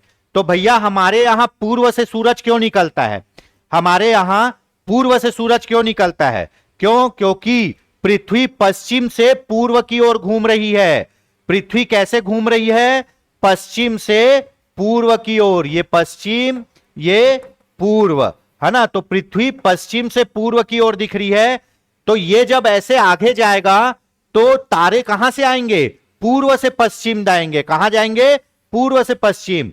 अब ये पश्चिम है, अगर मैं पश्चिम दिशा से पूर्व दिशा की ओर जा रहा हूं तो जो भी मेरे सामने आएगा वो क्या होगा? पूर्व से पश्चिम की ओर जाएगा। ठीक है, तो इसीलिए हमारे यहां सूरज कहां से उगता है? पूर्व से। क्यों? क्योंकि जो आपका पृथ्वी है वो पश्चिम से पूर्व की ओर घूम रही है, इसीलिए सूरज पूर्व से उदित होता है ना। एक शुक्र ग्रह है और एक अरुण ग्रह है, अरुण वरुण और यम, ठीक है ना। एक शुक्र ग्रह है, सेकंड और सेकंड लास्ट ग्रह, अरुण ग्रह, शुक्र ग्रह और अरुण ग्रह, वो दोनों कैसे घूमते हैं? पूर्व से पश्चिम। तो वहां सूरज कहां से निकलेगा? पश्चिम की ओर से। शुक्र ग्रह और अरुण ग्रह पूर्व से पश्चिम घूमते हैं, तो वहां सूरज निकलेगा पश्चिम की ओर से। पृथ्वी घूमती है पश्चिम से पूर्व, तो हमारे यहां सूरज निकलता है पूर्व से। ठीक है, समझ में आ गया? हमारे यहां सूरज निकलेगा पूर्व से, क्योंकि पृथ्वी घूमती है पश्चिम से पूर्व। शुक्र ग्रह और अरुण ग्रह घूमते हैं पूर्व से पश्चिम, इसलिए सूरज निकलेगा पश्चिम दिशा से। ठीक, चलिए, इसी कारण तारे भी ऐसे दिखाई देते हैं। सौर मंडल में सबसे गर्म ग्रह, कई बार पूछा है रेलवे एसएससी का, तो दहेजी क्वेश्चन है ये। सौर मंडल का सबसे गर्म ग्रह कौन सा है? शुक्र ग्रह। इसी को बोलेंगे सबसे चमकीला, ठीक है। इसी को बोलते हैं भोर का तारा, और इसी को बोलते हैं सांझ का तारा। ठीक है, जो आपको सुबह शाम सुकवा तारा दिखता है ना, वो यही शुक्र ग्रह है। भोर का तारा, शाम का तारा, सबसे चमकीला ग्रह। ये आकार में पृथ्वी जैसा है। क्या है? आकार में पृथ्वी जैसा है, इसीलिए इसको पृथ्वी की बहन ग्रह बोलते हैं। क्या बोलते हैं? पृथ्वी की बहन ग्रह। ठीक है, पृथ्वी की बहन ग्रह बोलते हैं। अब ये सबसे गर्म ग्रह क्यों है? क्योंकि इसका वायुमंडल कार्बन डाइऑक्साइड का है, CO2 का वायुमंडल है। और आपको पता है CO2 क्या करता है? विकिरण को रोकता है। तो बहुत ज्यादा CO2 होने के कारण ये गर्म है। अगर हम लोग भी बहुत ज्यादा CO2 का उत्सर्जन करेंगे ना, तो ग्रीन हाउस प्रभाव बढ़ जाएगा, और जो विकिरण के द्वारा पृथ्वी हमारी प्रकाश वायुमंडल में छोड़ती है, तो उसको जल वाष्प और कार्बन डाइऑक्साइड रोक लेंगे और पृथ्वी गर्म होने लग जाएगी। यहां तक हो गया। चलिए, शनि ग्रह का घनत्व तो सबसे कम है, और इसको पानी में रखेंगे तो ये तैरने लगेगा। ठीक है, अगला क्वेश्चन देख लेते हैं। अंडमान निकोबार द्वीप समूह में गद्दीदार चोटी, जिसको बोलते हैं सैडल पीक, कहां है? तो सैडल पीक अंडमान निकोबार द्वीप समूह की सबसे ऊंची चोटी है सैडल पीक, 700 कुछ मीटर ऊंची है ये है उत्तरी अंडमान में। सॉरी, ये किस में है?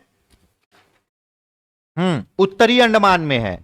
ठीक है, अंडमान निकोबार द्वीप समूह की सबसे ऊंची चोटी सैडल पीक, ये है उत्तरी अंडमान में। ठीक है, चलिए, बहुत बढ़िया क्वेश्चन आया है। किस भारतीय राज्य की तट रेखा सबसे लंबी है? किस भारतीय राज्य की तट रेखा सबसे लंबी है? ठीक है, तो किस भारतीय राज्य की तट रेखा सबसे लंबी है? आंध्र प्रदेश की। आंध्र प्रदेश की, ये सेकंड है। सबसे पहले सबसे लंबी तट रेखा किसकी है? गुजरात की। सबसे लंबी तट रेखा गुजरात की। सेकंड नंबर पे है आंध्र प्रदेश, पर यहां ऑप्शन में गुजरात नहीं है, तो आंध्र प्रदेश की तट रेखा सबसे लंबी है। तो भारत में जितनी भी तट रेखा है सबसे लंबी किसकी है? गुजरात की। सेकंड नंबर में आंध्र प्रदेश। अब मैं बताता हूं कि कौन से तट को क्या बोलते हैं। पहला आता है काठियावाड़ी, काठियावाड़ी तट, ये गुजरात में है, गुजरात में काठियावाड़ी तट।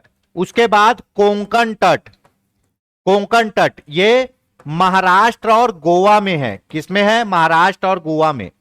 उसके बाद कोनारा तट, कोनारा तट ये है कर्नाटक, कर्नाटक।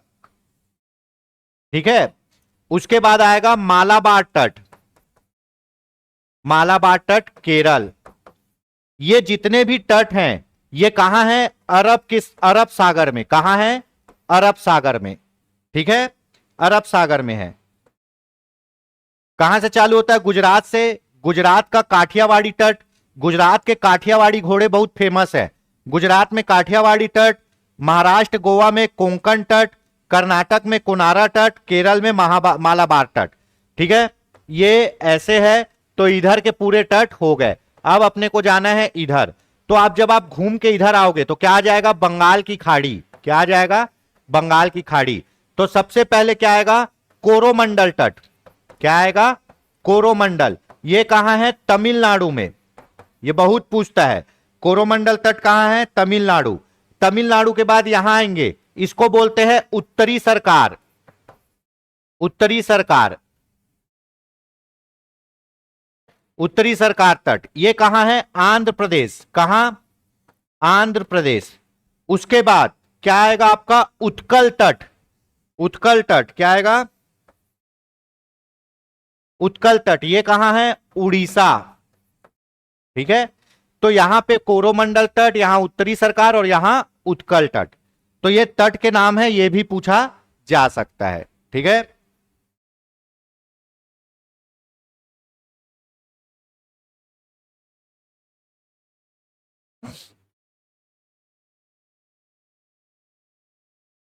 हाँ।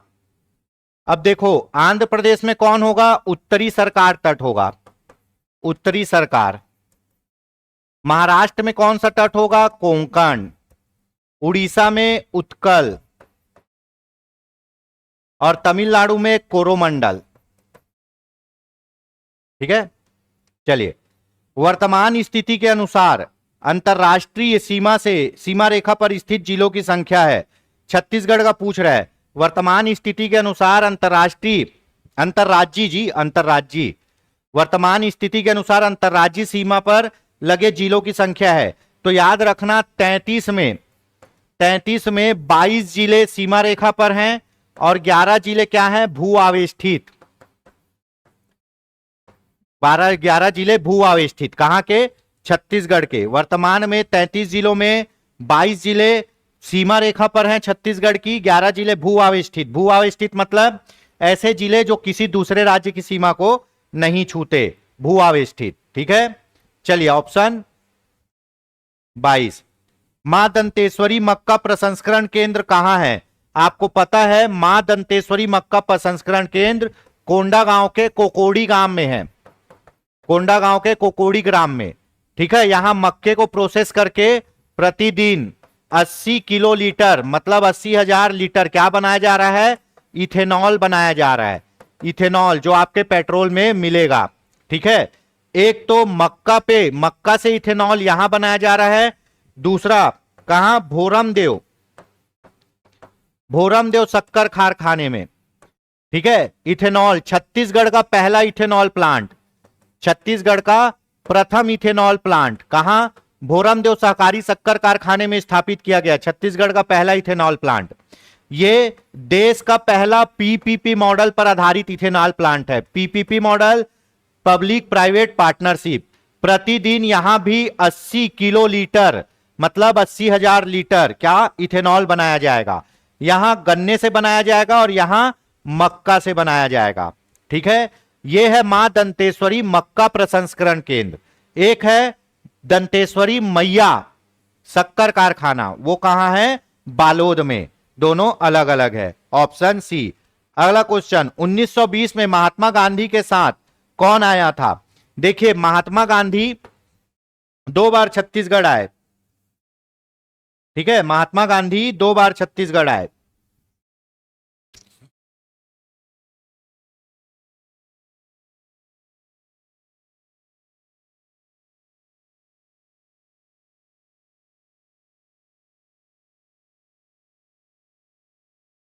महात्मा गांधी 2 बार छत्तीसगढ़ आए। एक आए 20 दिसंबर 1920 को। क्यों आए? कांडेल नहर सत्याग्रह के लिए। ठीक है, उस समय इनके साथ आए मौलाना शौकत अली आए। कौन आए?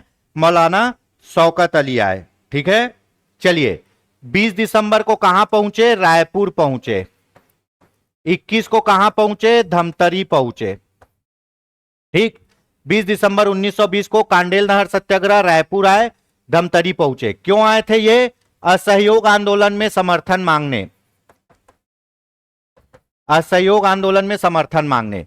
दोबारा महात्मा गांधी जी कब आए? 22/11/33। ठीक है, 22/11/33। ठीक, 1933, 22/11/1933। ये किस लिए आए? ये आए अछूत उद्धार के लिए, अछूत उद्धार कार्यक्रम के लिए आए। ठीक है, अछूत उद्धार कार्यक्रम के लिए आए। इनके साथ उस समय कौन आई?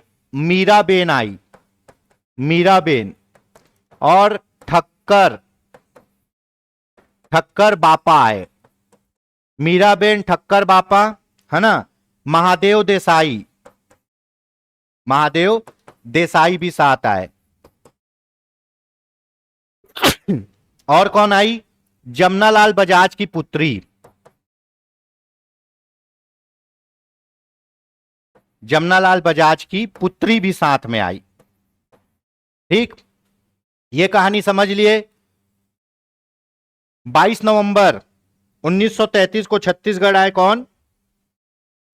अछूत उद्धार के लिए गांधी जी दूसरी बार आए। उनके साथ आई मीराबेन, ठक्कर बाबा, महादेव देसाई और जमनालाल बजाज की पुत्री आई। 22 तारीख को ये कहां पहुंचे? 22 तारीख को दुर्ग पहुंचे। ठीक है, 23 तारीख को रायपुर पहुंचे, 24 तारीख को भी रायपुर में थे। ठीक है, 25 तारीख को बिलासपुर चले गए। ठीक, जितना मुझे याद है। तो 22 तारीख को सबसे पहले दुर्ग आए।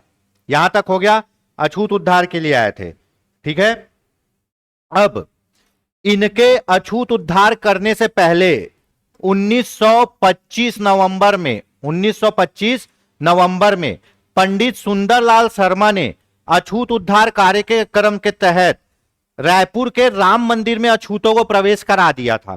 तो गांधी जी को जब यह सब पता चला तो गांधी जी ने अछूत उद्धार के संबंध में पंडित सुंदरलाल शर्मा को अपना क्या मान लिया? गुरु मान लिया। बहुत बड़ी बात है। इसीलिए सुंदरलाल शर्मा को क्या बोलते हैं? छत्तीसगढ़ का गांधी। और बस्तर का गांधी किसको बोलते हैं? मनकुराम सोढ़ी को। अब ये कहानी हो गई। ये जो मीराबेन थी, मीराबेन की कहानी बताता हूं। ये मीराबेन इंग्लैंड की अंग्रेज है, एक इंग्लैंड की अंग्रेज महिला है, अंग्रेज महिला। ठीक है, जिसका नाम क्या है? इसका नाम है Madeline Madeline Island, Madeline Island. ठीक है, ये जो मीराबेन है ये इंग्लैंड की महिला थी, म्यूजिशियन थी। ये इसका नाम था मेडेलिन इसलैंड। इन्होंने गांधी जी की एक पुस्तक पढ़ी, गांधी जी पे लिखी गई एक पुस्तक पढ़ी और उससे बहुत प्रभावित हुई। तो ये आ गई कहां? 1925 में साबरमती आश्रम गांधी जी के पास। और गांधी जी ने इनका नाम रखा मीराबेन, क्योंकि इनका नाम था मेडेलिन स्टैंड, मीराबेन नाम रख दिया। ठीक है, और ये मरते दम तक भारत में रही। 1982-83 तक गांधी जी के विचारों को प्रचारित प्रसारित कर रही थी। ठीक है, तो यह भी ध्यान में रखना चाहिए, एक सामान्य जानकारी है। अब सोचो, जो देश तुम्हारे ऊपर राज कर रहा है उसी के लोगों को तुम प्रभावित कर देते हो। ये थे गांधी जी, है ना, ये थे गांधी जी। कोई कुछ भी कहे, गलतियां हर किसी से होती है, कोई कुछ भी कहे, लेकिन गांधी जी का लोहा, गांधी जी का जो आपका योगदान है भारत की आजादी में, वो भुलाया नहीं जा सकता। आज लोग गांधी को कुछ भी कहें, ठीक है, आज की जो राजनीति है वो केवल और केवल दोषारोपण करने की राजनीति है। आजकल राजनीति में कोई अच्छा नहीं है, हम उसको चुनते हैं जो कम बुरा है, हम अच्छे को चुनते ही नहीं है। आप वो मूवी देखना भूतनाथ 2, उसमें इलेक्शन रिफॉर्म पे बात की गई है। ठीक है, हम लोग उसको चुनते हैं जो कम बुरा है। ठीक है, तो भैया गांधी जी हैं, पूरा विश्व इनकी बात मानता था, है ना। खान सर बोलते हैं ना कि आप अपने विधायक के सामने नहीं बोल सकते, अपने सरपंच के सामने नहीं बोल सकते, लेकिन गांधी जी गुलाम देश में ब्रिटेन की महारानी से लड़ गए और गांधी जी ने उनको घुटने टिकाए। इसका सबसे बड़ा जो प्रमाण है वो क्या है? दूसरा गोलमेज सम्मेलन, कि गांधी जी अगर नहीं जाएंगे गोलमेज सम्मेलन में, अभी देखना खूब दावापत्ती लगेगी अभी आबकारी आरक्षक वाले में, गांधी जी गोलमेज सम्मेलन में नहीं गए तो अंग्रेजों ने कहा कि यह गोलमेज सम्मेलन वैसे ही है जैसे बिना राम के रामायण। तो गांधी जी को ले जाना बहुत जरूरी था, इसीलिए क्या हुआ? गांधी इरविन समझौता हुआ। ठीक है, गांधी इरविन समझौता हुआ। ठीक, चलिए, तो ये हो गई बात। आगे बढ़ते हैं। मौलाना शौकत अली आए थे, अगर पूछ दिया इधर कौन आए थे तो मीराबेन, ठक्कर बाबा, महादेव देसाई, जमनालाल बजाज की पुत्री। अगला क्वेश्चन देखते हैं। सोना खान विद्रोह 1856 में हुआ। द ग्रेट सोना खान विद्रोह और द ग्रेटेस्ट शहीद वीर नारायण सिंह। ठीक है, बहुत बढ़िया। तो सोना खान विद्रोह 1856 में हुआ। हां, सोना खान विद्रोह के नेता कौन थे? वीर नारायण सिंह बिंजवार जाति के थे। बिंजवार बैगा की एक उपजाति है। वीर नारायण सिंह ने 1 दिसंबर 1857 को आत्मसमर्पण किया? नहीं, इन्होंने जितना मुझे पता है 5 दिसंबर 1857 को आत्मसमर्पण किया और इनको 10 दिसंबर 1857 को रायपुर के जय स्तंभ चौक में फांसी दे दी गई। फांसी की सजा कौन चुनाए थे? Deputy commissioner Charles Eliot. यह अभी पूछा गया था। चार्ल्स इलियट ने फांसी की सजा सुनाई। 10 दिसंबर 1857 को इनको फांसी दे दी गई। आत्मसमर्पण 5 दिसंबर 1857 को किए थे। तो ऑप्शन क्या होगा? ऑप्शन 1 क्या सही विकल्प चुने? 1 2 4, 1 2 4। ठीक है, अब हुआ क्या? शहीद वीर नारायण सिंह 500 की फौज भी बना लिए थे अंग्रेजों से लड़ने के लिए, और शहीद वीर नारायण सिंह ने अंग्रेजों को पानी भी पिला दिया था। छक्के छुड़वाने वाले थे। देवरी के जो जमींदार हैं वो अंग्रेजों के साथ हो गए और इनको फंसवा दिए। अब हुआ क्या? अंग्रेज सोना खान के जनता पर क्या करने लगे? अत्याचार। तो जनता को बचाने के लिए इन्होंने खुद आत्मसमर्पण कर दिया। अगर उन्होंने जनता पर अत्याचार नहीं किया हुआ था तो वीर नारायण सिंह तो फिर गर्दा उड़ा देते। चलिए अगला क्वेश्चन देख लेते हैं। छत्तीसगढ़ स्वतंत्रता संग्राम के पहले शहीद कहे जाते हैं? कौन? वीर नारायण सिंह। अंतिम शहीद सुरेंद्र साय। बस्तर का प्रथम शहीद है ना गेंद सिंह। ठीक है, और बस्तर का दूसरा शहीद धुरवाराम माड़िया। ये सब पढ़ाया हूं मैं। ब्रिटिश अधीक्षक कैप्टन एडमंड के बारे में कौन सा विकल्प असत्य है? तो कैप्टन एडमंड ये छत्तीसगढ़ के प्रथम ब्रिटिश अधीक्षक नियुक्त हुए। हां भाई, कैप्टन एडमंड 1818 में छत्तीसगढ़ के प्रथम ब्रिटिश अधीक्षक। एडमंड ने एगेन्यू को हंटर से मारा, सैंडविच खिलाया, वाइन पिलाया और कायर बनाया। Edmund Agnew, Hunter, Sandis, Wilkins और काफर्ड इतने अधीक्षक हुए। तो पहले अधीक्षक तो कौन हुए थे? एडमंड हुए थे। इन्होंने 27 परगनों को 8 परगनों में विभाजित किया। गलत। परगनों को कौन किया था विभाजित? एगेन्यू किया था। कौन? एगेन्यू। 27 परगनों को 8 परगनों में कौन विभाजित किया था? एगेन्यू किया था। और एगेन्यू ने राजधानी रतनपुर से राजधानी कहां लेके आ गया था? रायपुर लेके आ गया था। ठीक है, ये याद रखेगा। इसी के शासनकाल में, कैप्टन एडमंड्स के शासनकाल में डोंगरगढ़ के जमींदारों का विद्रोह हुआ था। बिल्कुल डोंगरगढ़ के जमींदारों का विद्रोह हुआ था। तो डोंगरगढ़ के जमींदारों को हराने के लिए खैरागढ़ के जो जमींदार हैं वो एडमंड का साथ दे दिए और डोंगरगढ़ के जमींदारों को हरा दिए। तो एडमंड ने क्या किया? खैरागढ़ के जमींदारों को डोंगरगढ़ की भी जमींदारी दे दी। तो भैया अंग्रेज हमारे ऊपर राज नहीं किए, हमने उनको राज करवाया है। ठीक है, खुद लड़ के। तो इसमें असत्य कथन क्या है? असत्य कथन है ऑप्शन बी। 27 परगनों को 8 परगनों में किसने विभाजित किया था? एगेन्यू ने किया था 1818 में। और रतनपुर से राजधानी कहां ले आया था? रायपुर ले आया था। ठीक है, यह हमेशा पूछता है जमींदारों का विद्रोह किसके काल में हुआ था? एडमंड के काल में। ठीक है, चलिए ऑप्शन बी गलत है। नागेश्वर शिव मंदिर कहां स्थापित है? आपको पता है दलहा पहाड़ जांजगीर चांपा। यहां पे क्या लगता है? नाग पंचमी में मेला लगता है। नाग पंचमी में मेला लगता है। तो नागेश्वर शिव मंदिर कहां होगा? दलहा पहाड़ जांजगीर चांपा में। नागेश्वर शिव मंदिर कहां? दलहा पहाड़ जांजगीर चांपा में। यहां पे नाग पंचमी के दिन मेला लगता है। खरौत को क्या कहा जाता है? छत्तीसगढ़ का काशी। ठीक है, चलिए अगला क्वेश्चन। निम्न में से किससे बस्तर क्षेत्र में क्रांति का मसीहा, है ना, बस्तर क्षेत्र में क्रांति का मसीहा किसे कहा जाता है? तो बस्तर क्षेत्र में क्रांति का मसीहा कहा जाता है अजमेर सिंह को। अजमेर सिंह 1774 से 1777। क्या? हलबा विद्रोह। क्या? हलबा विद्रोह। कारण क्या था? अजमेर और दरियादेव के मध्य उत्तराधिकार का युद्ध। दरियादेव के मध्य उत्तराधिकार का युद्ध। उत्तराधिकार का युद्ध। ठीक है, चलिए। काकतीय वंश के संस्थापक कौन थे? अन्नम देव। हलबा विद्रोह के कारण इनको क्रांति का मसीहा कहा जाता है। नोगी बाबा जलप्रपात किस जिले में स्थित है? तो आपका नोगी बाबा जलप्रपात है नारायणपुर जिले में। ठीक है, चलो अगला क्वेश्चन। खुरसेल घाटी किस जिले में स्थित है?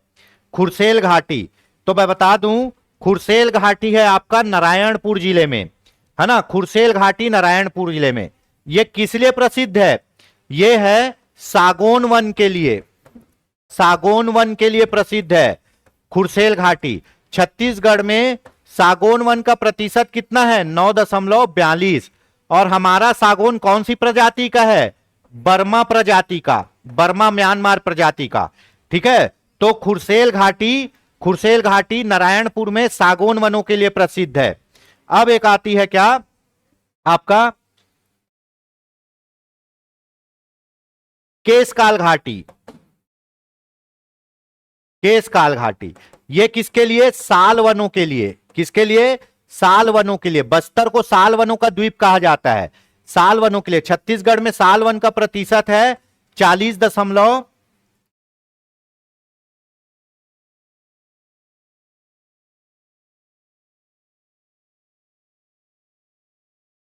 40.5, है ना। 40.5 कितना? साल वन। तो पूछा जाता है छत्तीसगढ़ में साल वन कितने हैं? 40.5। सागौन वन 9.42। हमारे यहां केशकाल साल वनों के लिए प्रसिद्ध है ना। खुरसेल घाटी सागौन के लिए प्रसिद्ध है। हमारा जो साल है वो कौन सी प्रजाति का है? हिमालय की प्रजाति का है। हिमालय की तराई में पाया जाने वाले साल है। ठीक है, चलिए। छत्तीसगढ़ का राजकीय वृक्ष है साल। छत्तीसगढ़ में न्यूनतम औसत वर्षा कहां होती है? सबसे कम वर्षा होती है हमारे यहां कवर्धा में। कवर्धा मैकल श्रेणी के कारण, कवर्धा मैकल श्रेणी के कारण क्या है? वृष्टि छाया प्रदेश है। क्या है? वृष्टि छाया प्रदेश है। ठीक है, मैकल श्रेणी का ढाल किस ओर है? पूर्व की ओर है। छत्तीसगढ़ के मैदान का ढाल भी किस ओर है? पूर्व की ओर है। तो छत्तीसगढ़ में वृष्टि छाया क्षेत्र क्या है? कवर्धा है। ठीक, चलो। कौन सा पहाड़ कहां है? अब अपने को पता है फुटका पहाड़, है ना। बालको कोरबा फुटका पहाड़। तो फुटका पहाड़ से पहले क्या निकाला जाता था? बॉक्साइट। उसके बाद आपका है पलमा चोटी, पलमागढ़ चोटी, गौरेला पेंड्रा मरवाही, है ना। उसके बाद लिलवानी पहाड़ी राजनांदगांव। ठीक, चंदेली पहाड़ी लोरमी। इस अनुसार आंसर क्या होगा? Answer B. ये पहाड़ कौन सा पहाड़ कहां है?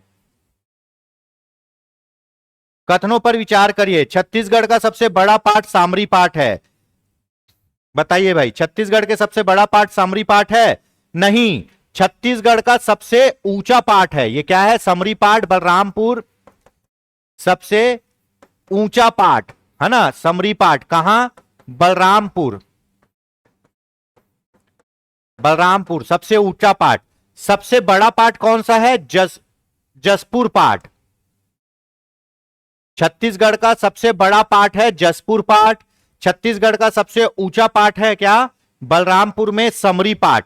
समरी पाठ में ही सबसे ऊंची चोटी कौन सी है? गौर लाटा। गौर लाटा जो कितना है? 1225 मीटर है। दूसरे नंबर की चोटी है नंदीराज। नंदीराज जो 1210 मीटर होगी, जो कितनी होगी? लगभग 1210 मीटर। और ये कहां है? बैलाडीला की पहाड़ी। बैलाडीला की पहाड़ी दंतेवाड़ा। ठीक है, ऐसा माना जाता है कि गौर लाटा पूछी चोटी नहीं रह गई है, पेपर में छपा था, नंदीराज बन गई है। ठीक, चलिए यहां तक हो गया, है ना। तो छत्तीसगढ़ का ये तो गलत हो गया कथन ए। कथन दो सही है। छत्तीसगढ़ को, दक्षिण छत्तीसगढ़ को इंद्रावती बेसिन कहा जाता है, बिल्कुल सही है। असत्य पूछ रहा है तो असत्य केवल एक है। छत्तीसगढ़ का सबसे बड़ा पाठ है जसपुर पाठ, छत्तीसगढ़ का सबसे ऊंचा पाठ है आपका समरीपाट बलरामपुर, वहीं सबसे ऊंची चोटी गौरलाटा 1225 मीटर और नंदीराज 1210 मीटर बैलाडीला। चलिए अगला क्वेश्चन देख लेते हैं।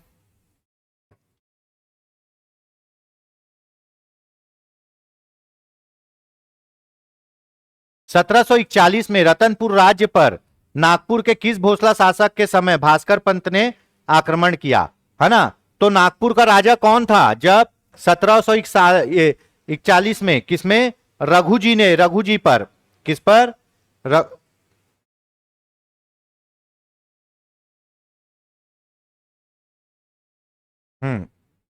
कौन था? नागपुर का शासक कौन था? रघुजी प्रथम। रघुजी प्रथम के सेनापति कौन? रघुजी प्रथम के सेनापति भास्कर पंत ने 1741 में, ठीक है, रतनपुर पर आक्रमण किया, है ना? रतनपुर पर आक्रमण किया। रतनपुर के शासक ने क्या किया? आत्मसमर्पण कर दिया। लड़ाई नहीं लड़ा, आत्मसमर्पण कर दिया।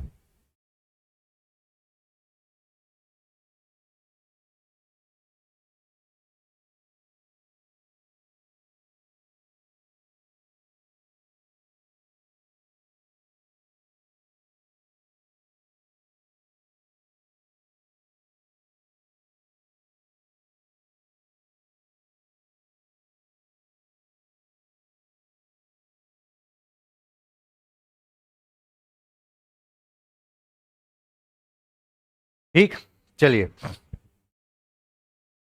1741 में रतनपुर पे कौन थे? रघुनाथ सिंह। कौन? रघुनाथ सिंह का शासन था। यहां रघुनाथ सिंह थे और भोसला शासक कौन थे? रघु जी, रघु जी प्रथम।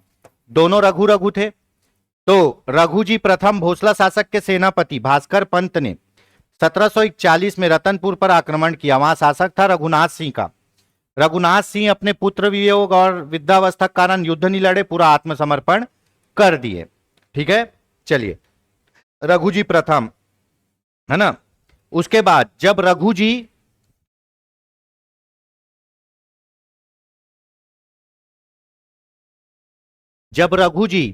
तृतीय, है ना, क्या थे? अवयस्क थे। तो कौन सी? रघुजी तृतीय जब अवयस्क थे,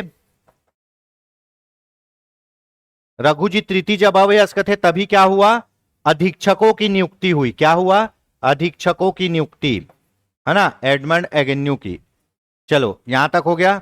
ऑप्शन ए, निम्न में से किस वंश के शासक स्तंभेश्वरी देवी के उपासक थे?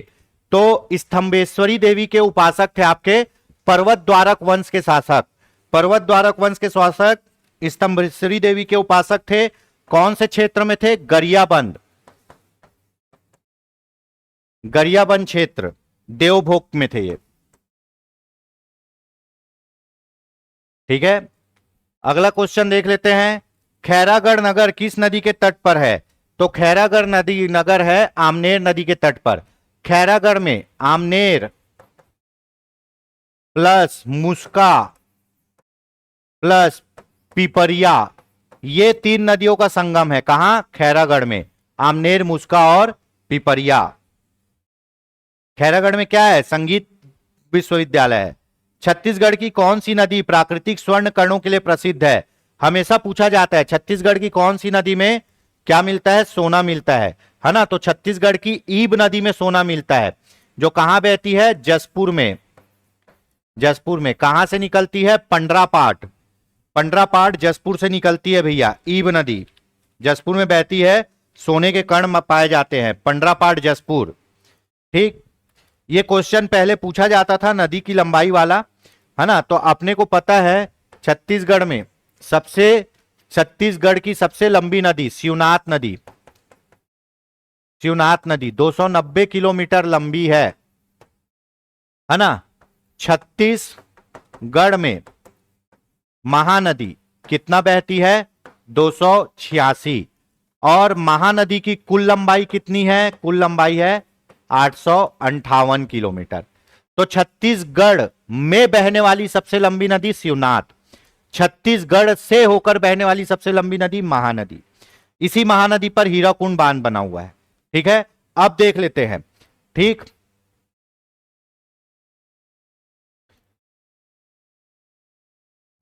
मनियारी नदी 134 किलोमीटर लंबी है, ठीक है। सबरी नदी 173 किलोमीटर लंबी है। ईब नदी 202 किलोमीटर लंबी है। और लीलागर नदी 135 किलोमीटर लंबी है, ठीक है। तो मनियारी नदी ए, ऑप्शन ए, ठीक। चलिए, रायपुर के किस युवक ने नागपुर हाई कोर्ट में तिरंगा फहराने के कारण गिरफ्तार किया गया था? रायपुर के किस युवक को नागपुर हाई कोर्ट में तिरंगा फहराने के कारण गिरफ्तार किया गया था? ठीक है। तो चलिए ये घटना कहां की है? ये घटना है आपका भारत छोड़ो आंदोलन 9 अगस्त 1942 की। 9 अगस्त 1942 को मध्य रात्रि को ऑपरेशन जीरो आवर चालू हो गया। जितने बड़े नेता थे सबको गिरफ्तार कर लिए गए। गांधी जी बोले अब तो या तो करो या मरो। तो जो बाहर नेता थे उन लोग आंदोलन को चलाए। तो इसी क्रम में आपके ठाकुर रामकृष्ण सिंह ने कहा नागपुर हाई कोर्ट में तिरंगा फहराया और गिरफ्तार हो गए। अब चूंकि बड़े नेता गिरफ्तार हो गए थे, है ना, तो 10 अगस्त को रणवीर सिंह शास्त्री ने रायपुर में छात्रों के जुलूस का नेतृत्व किया।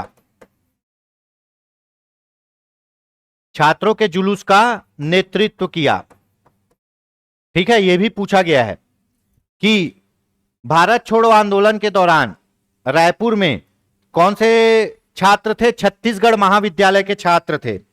छत्तीसगढ़ का पहले महाविद्यालय छत्तीसगढ़ महाविद्यालय के छात्र थे, आज भी रायपुर में है। छत्तीसगढ़ महाविद्यालय के छात्रों ने जुलूस निकाला भारत छोड़ो आंदोलन के दौरान 10 अगस्त को। उस जुलूस का नेतृत्व कौन किए थे? रणवीर सिंह शास्त्री ने किया था, ठीक है। यह पूछा जाता है।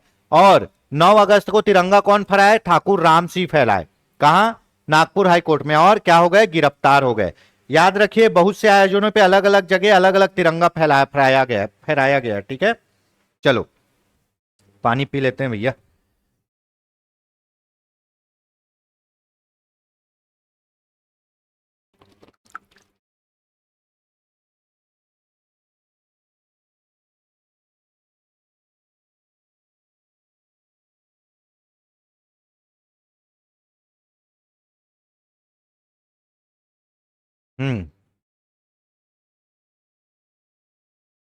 छत्तीसगढ़ पंचायती राज अधिनियम में कितनी धाराएं, अध्याय और अनुसूचियां हैं? पंचायती राज से एक क्वेश्चन डन है। तो छत्तीसगढ़ पंचायती राज अधिनियम में 132 धाराएं, 15 अध्याय और 4 अनुसूचियां हैं, है ना, छत्तीसगढ़ पंचायती राज अधिनियम में, ठीक है।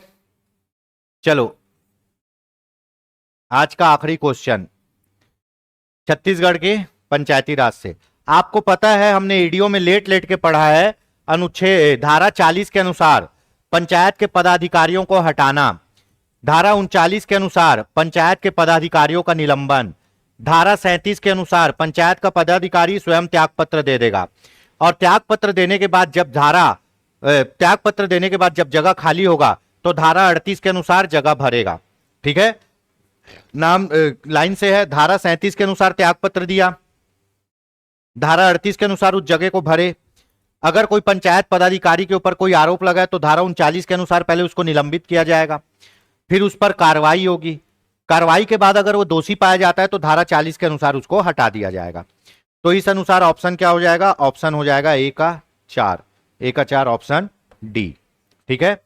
चलिए दोस्तों ये आज के 56 क्वेश्चन थे, काफी जबरदस्त क्वेश्चन थे, बहुत अच्छा रिवीजन हुआ। कई बार अच्छे क्वेश्चन मिलने से पढ़ाने में भी मजा आता है ना। तो आज की कार्रवाई यहीं तक थी दोस्तों, मैं बताना चाहूंगा, ठीक है। इसी तरह हम अधिक से अधिक आपका 50 नंबर की तैयारी करवाएंगे और अभी जब योगेंद्र सर थोड़े फ्री हो जाएंगे तो हम मैथ्स का भी फुल पेपर, जीएस और मैथ्स दोनों का फुल पेपर भी आयोजित करवाएंगे, ठीक है। तो दोस्तों ये 56 क्वेश्चन थे। कमेंट करके बताइएगा आपको ये सीरीज कैसी लग रही है, आपके तैयारी में कितनी हेल्पफुल है ये सीरीज, जरूर कमेंट करके बताइएगा, ठीक है। उसके बाद वीडियो को लाइक करिएगा, चैनल को सब्सक्राइब करिएगा, आपके जो भी डाउट्स हैं उन डाउट्स को पूछेगा। एक क्वेश्चन ने एक स्टूडेंट ने पूछा था कितने रेंज है, वर्तमान में 8 रेंज है। ठीक है, चलिए पीटीएस कहाँ है, पीटीएस राजनांदगांव है, पीटीएस माना है, पीटीएस आपका मैन पार्ट है। ठीक है, चलिए यहां तक हो गया। उसके बाद जिन लोगों ने भी फॉर्म नहीं भरा है वो कृपया फॉर्म भर लीजिए, वंचित मत हो जाना एग्जाम दिलाने से। जिनको फॉर्म भरने में कोई परेशानी आ रही है वो व्यापम के दफ्तर चले जाएं, ज्यादा बेस्ट है। दोस्तों हमारी संस्था के द्वारा हमारी संस्था के द्वारा आरक्षक के लिए क्या चलाया जा रहा है, कोर्स चलाया जा रहा है ना। कंप्लीट कोर्स है, आपको रिकॉर्डेड क्लास मिलेंगे 799 में। आप अगर क्लास लेना चाहते हैं तो संस्था के नंबर 8770123687 पे संपर्क कर सकते हैं। और यही कोर्स का आपको यहाँ पे क्या मिल जाएगा, टेस्ट सीरीज भी मिल जाएगा और अच्छे क्वेश्चन है। टोटल 20 टेस्ट है जिसमें 15 सब्जेक्ट वाइज है और 5 फुल मॉडल पेपर है, 149 में मिल जाएगा। दोस्तों शिक्षक भर्ती जो आने वाली है उस पर भी हमारे यहाँ सीजी टेट की कक्षाएं आयोजित की जा रही है ना। उसके बाद सहायक शिक्षक की कक्षाएं आयोजित की जा रही है। उसके बाद शिक्षक संवर्ग की भी कक्षाएं आयोजित की जा रही है। अगर आप शिक्षक के संबंध में कोई भी जानकारी चाहते हैं तो संस्था के दिए गए नंबर 8770123687 पे संपर्क कर सकते हैं, या फिर प्ले स्टोर से आप योगेन साहू ऑनलाइन क्लासेस ऐप भी डाउनलोड कर सकते हैं। हमारे टेलीग्राम चैनल पर जुड़ सकते हैं और यूट्यूब चैनल पर भी जुड़ सकते हैं। ये जो पीडीएफ है आपको हमारे टेलीग्राम चैनल पर मिल जाएगा। तो दोस्तों बिना डर के मन लगा के तैयारी करिए, रिवीजन बहुत तगड़ा करिए, क्योंकि क्वेश्चन की क्वालिटी और ये कूट वाले क्वेश्चन में रिवीजन का बहुत बड़ा खेल होता है। रिवीजन झमाझम करिए, बिल्कुल कॉन्फिडेंट रहिए। हम जितना हो सके उतना अधिक आपको तैयारी कराने की भरपूर कोशिश करेंगे। ठीक है, तो आज के लिए इतना ही। जय हिंद, जय भारत, जय छत्तीसगढ़, जय जोहार, जय हो छत्तीसगढ़ महातारी की। मिलते हैं बहुत जल्द ही नए वीडियो में। जय हिंद।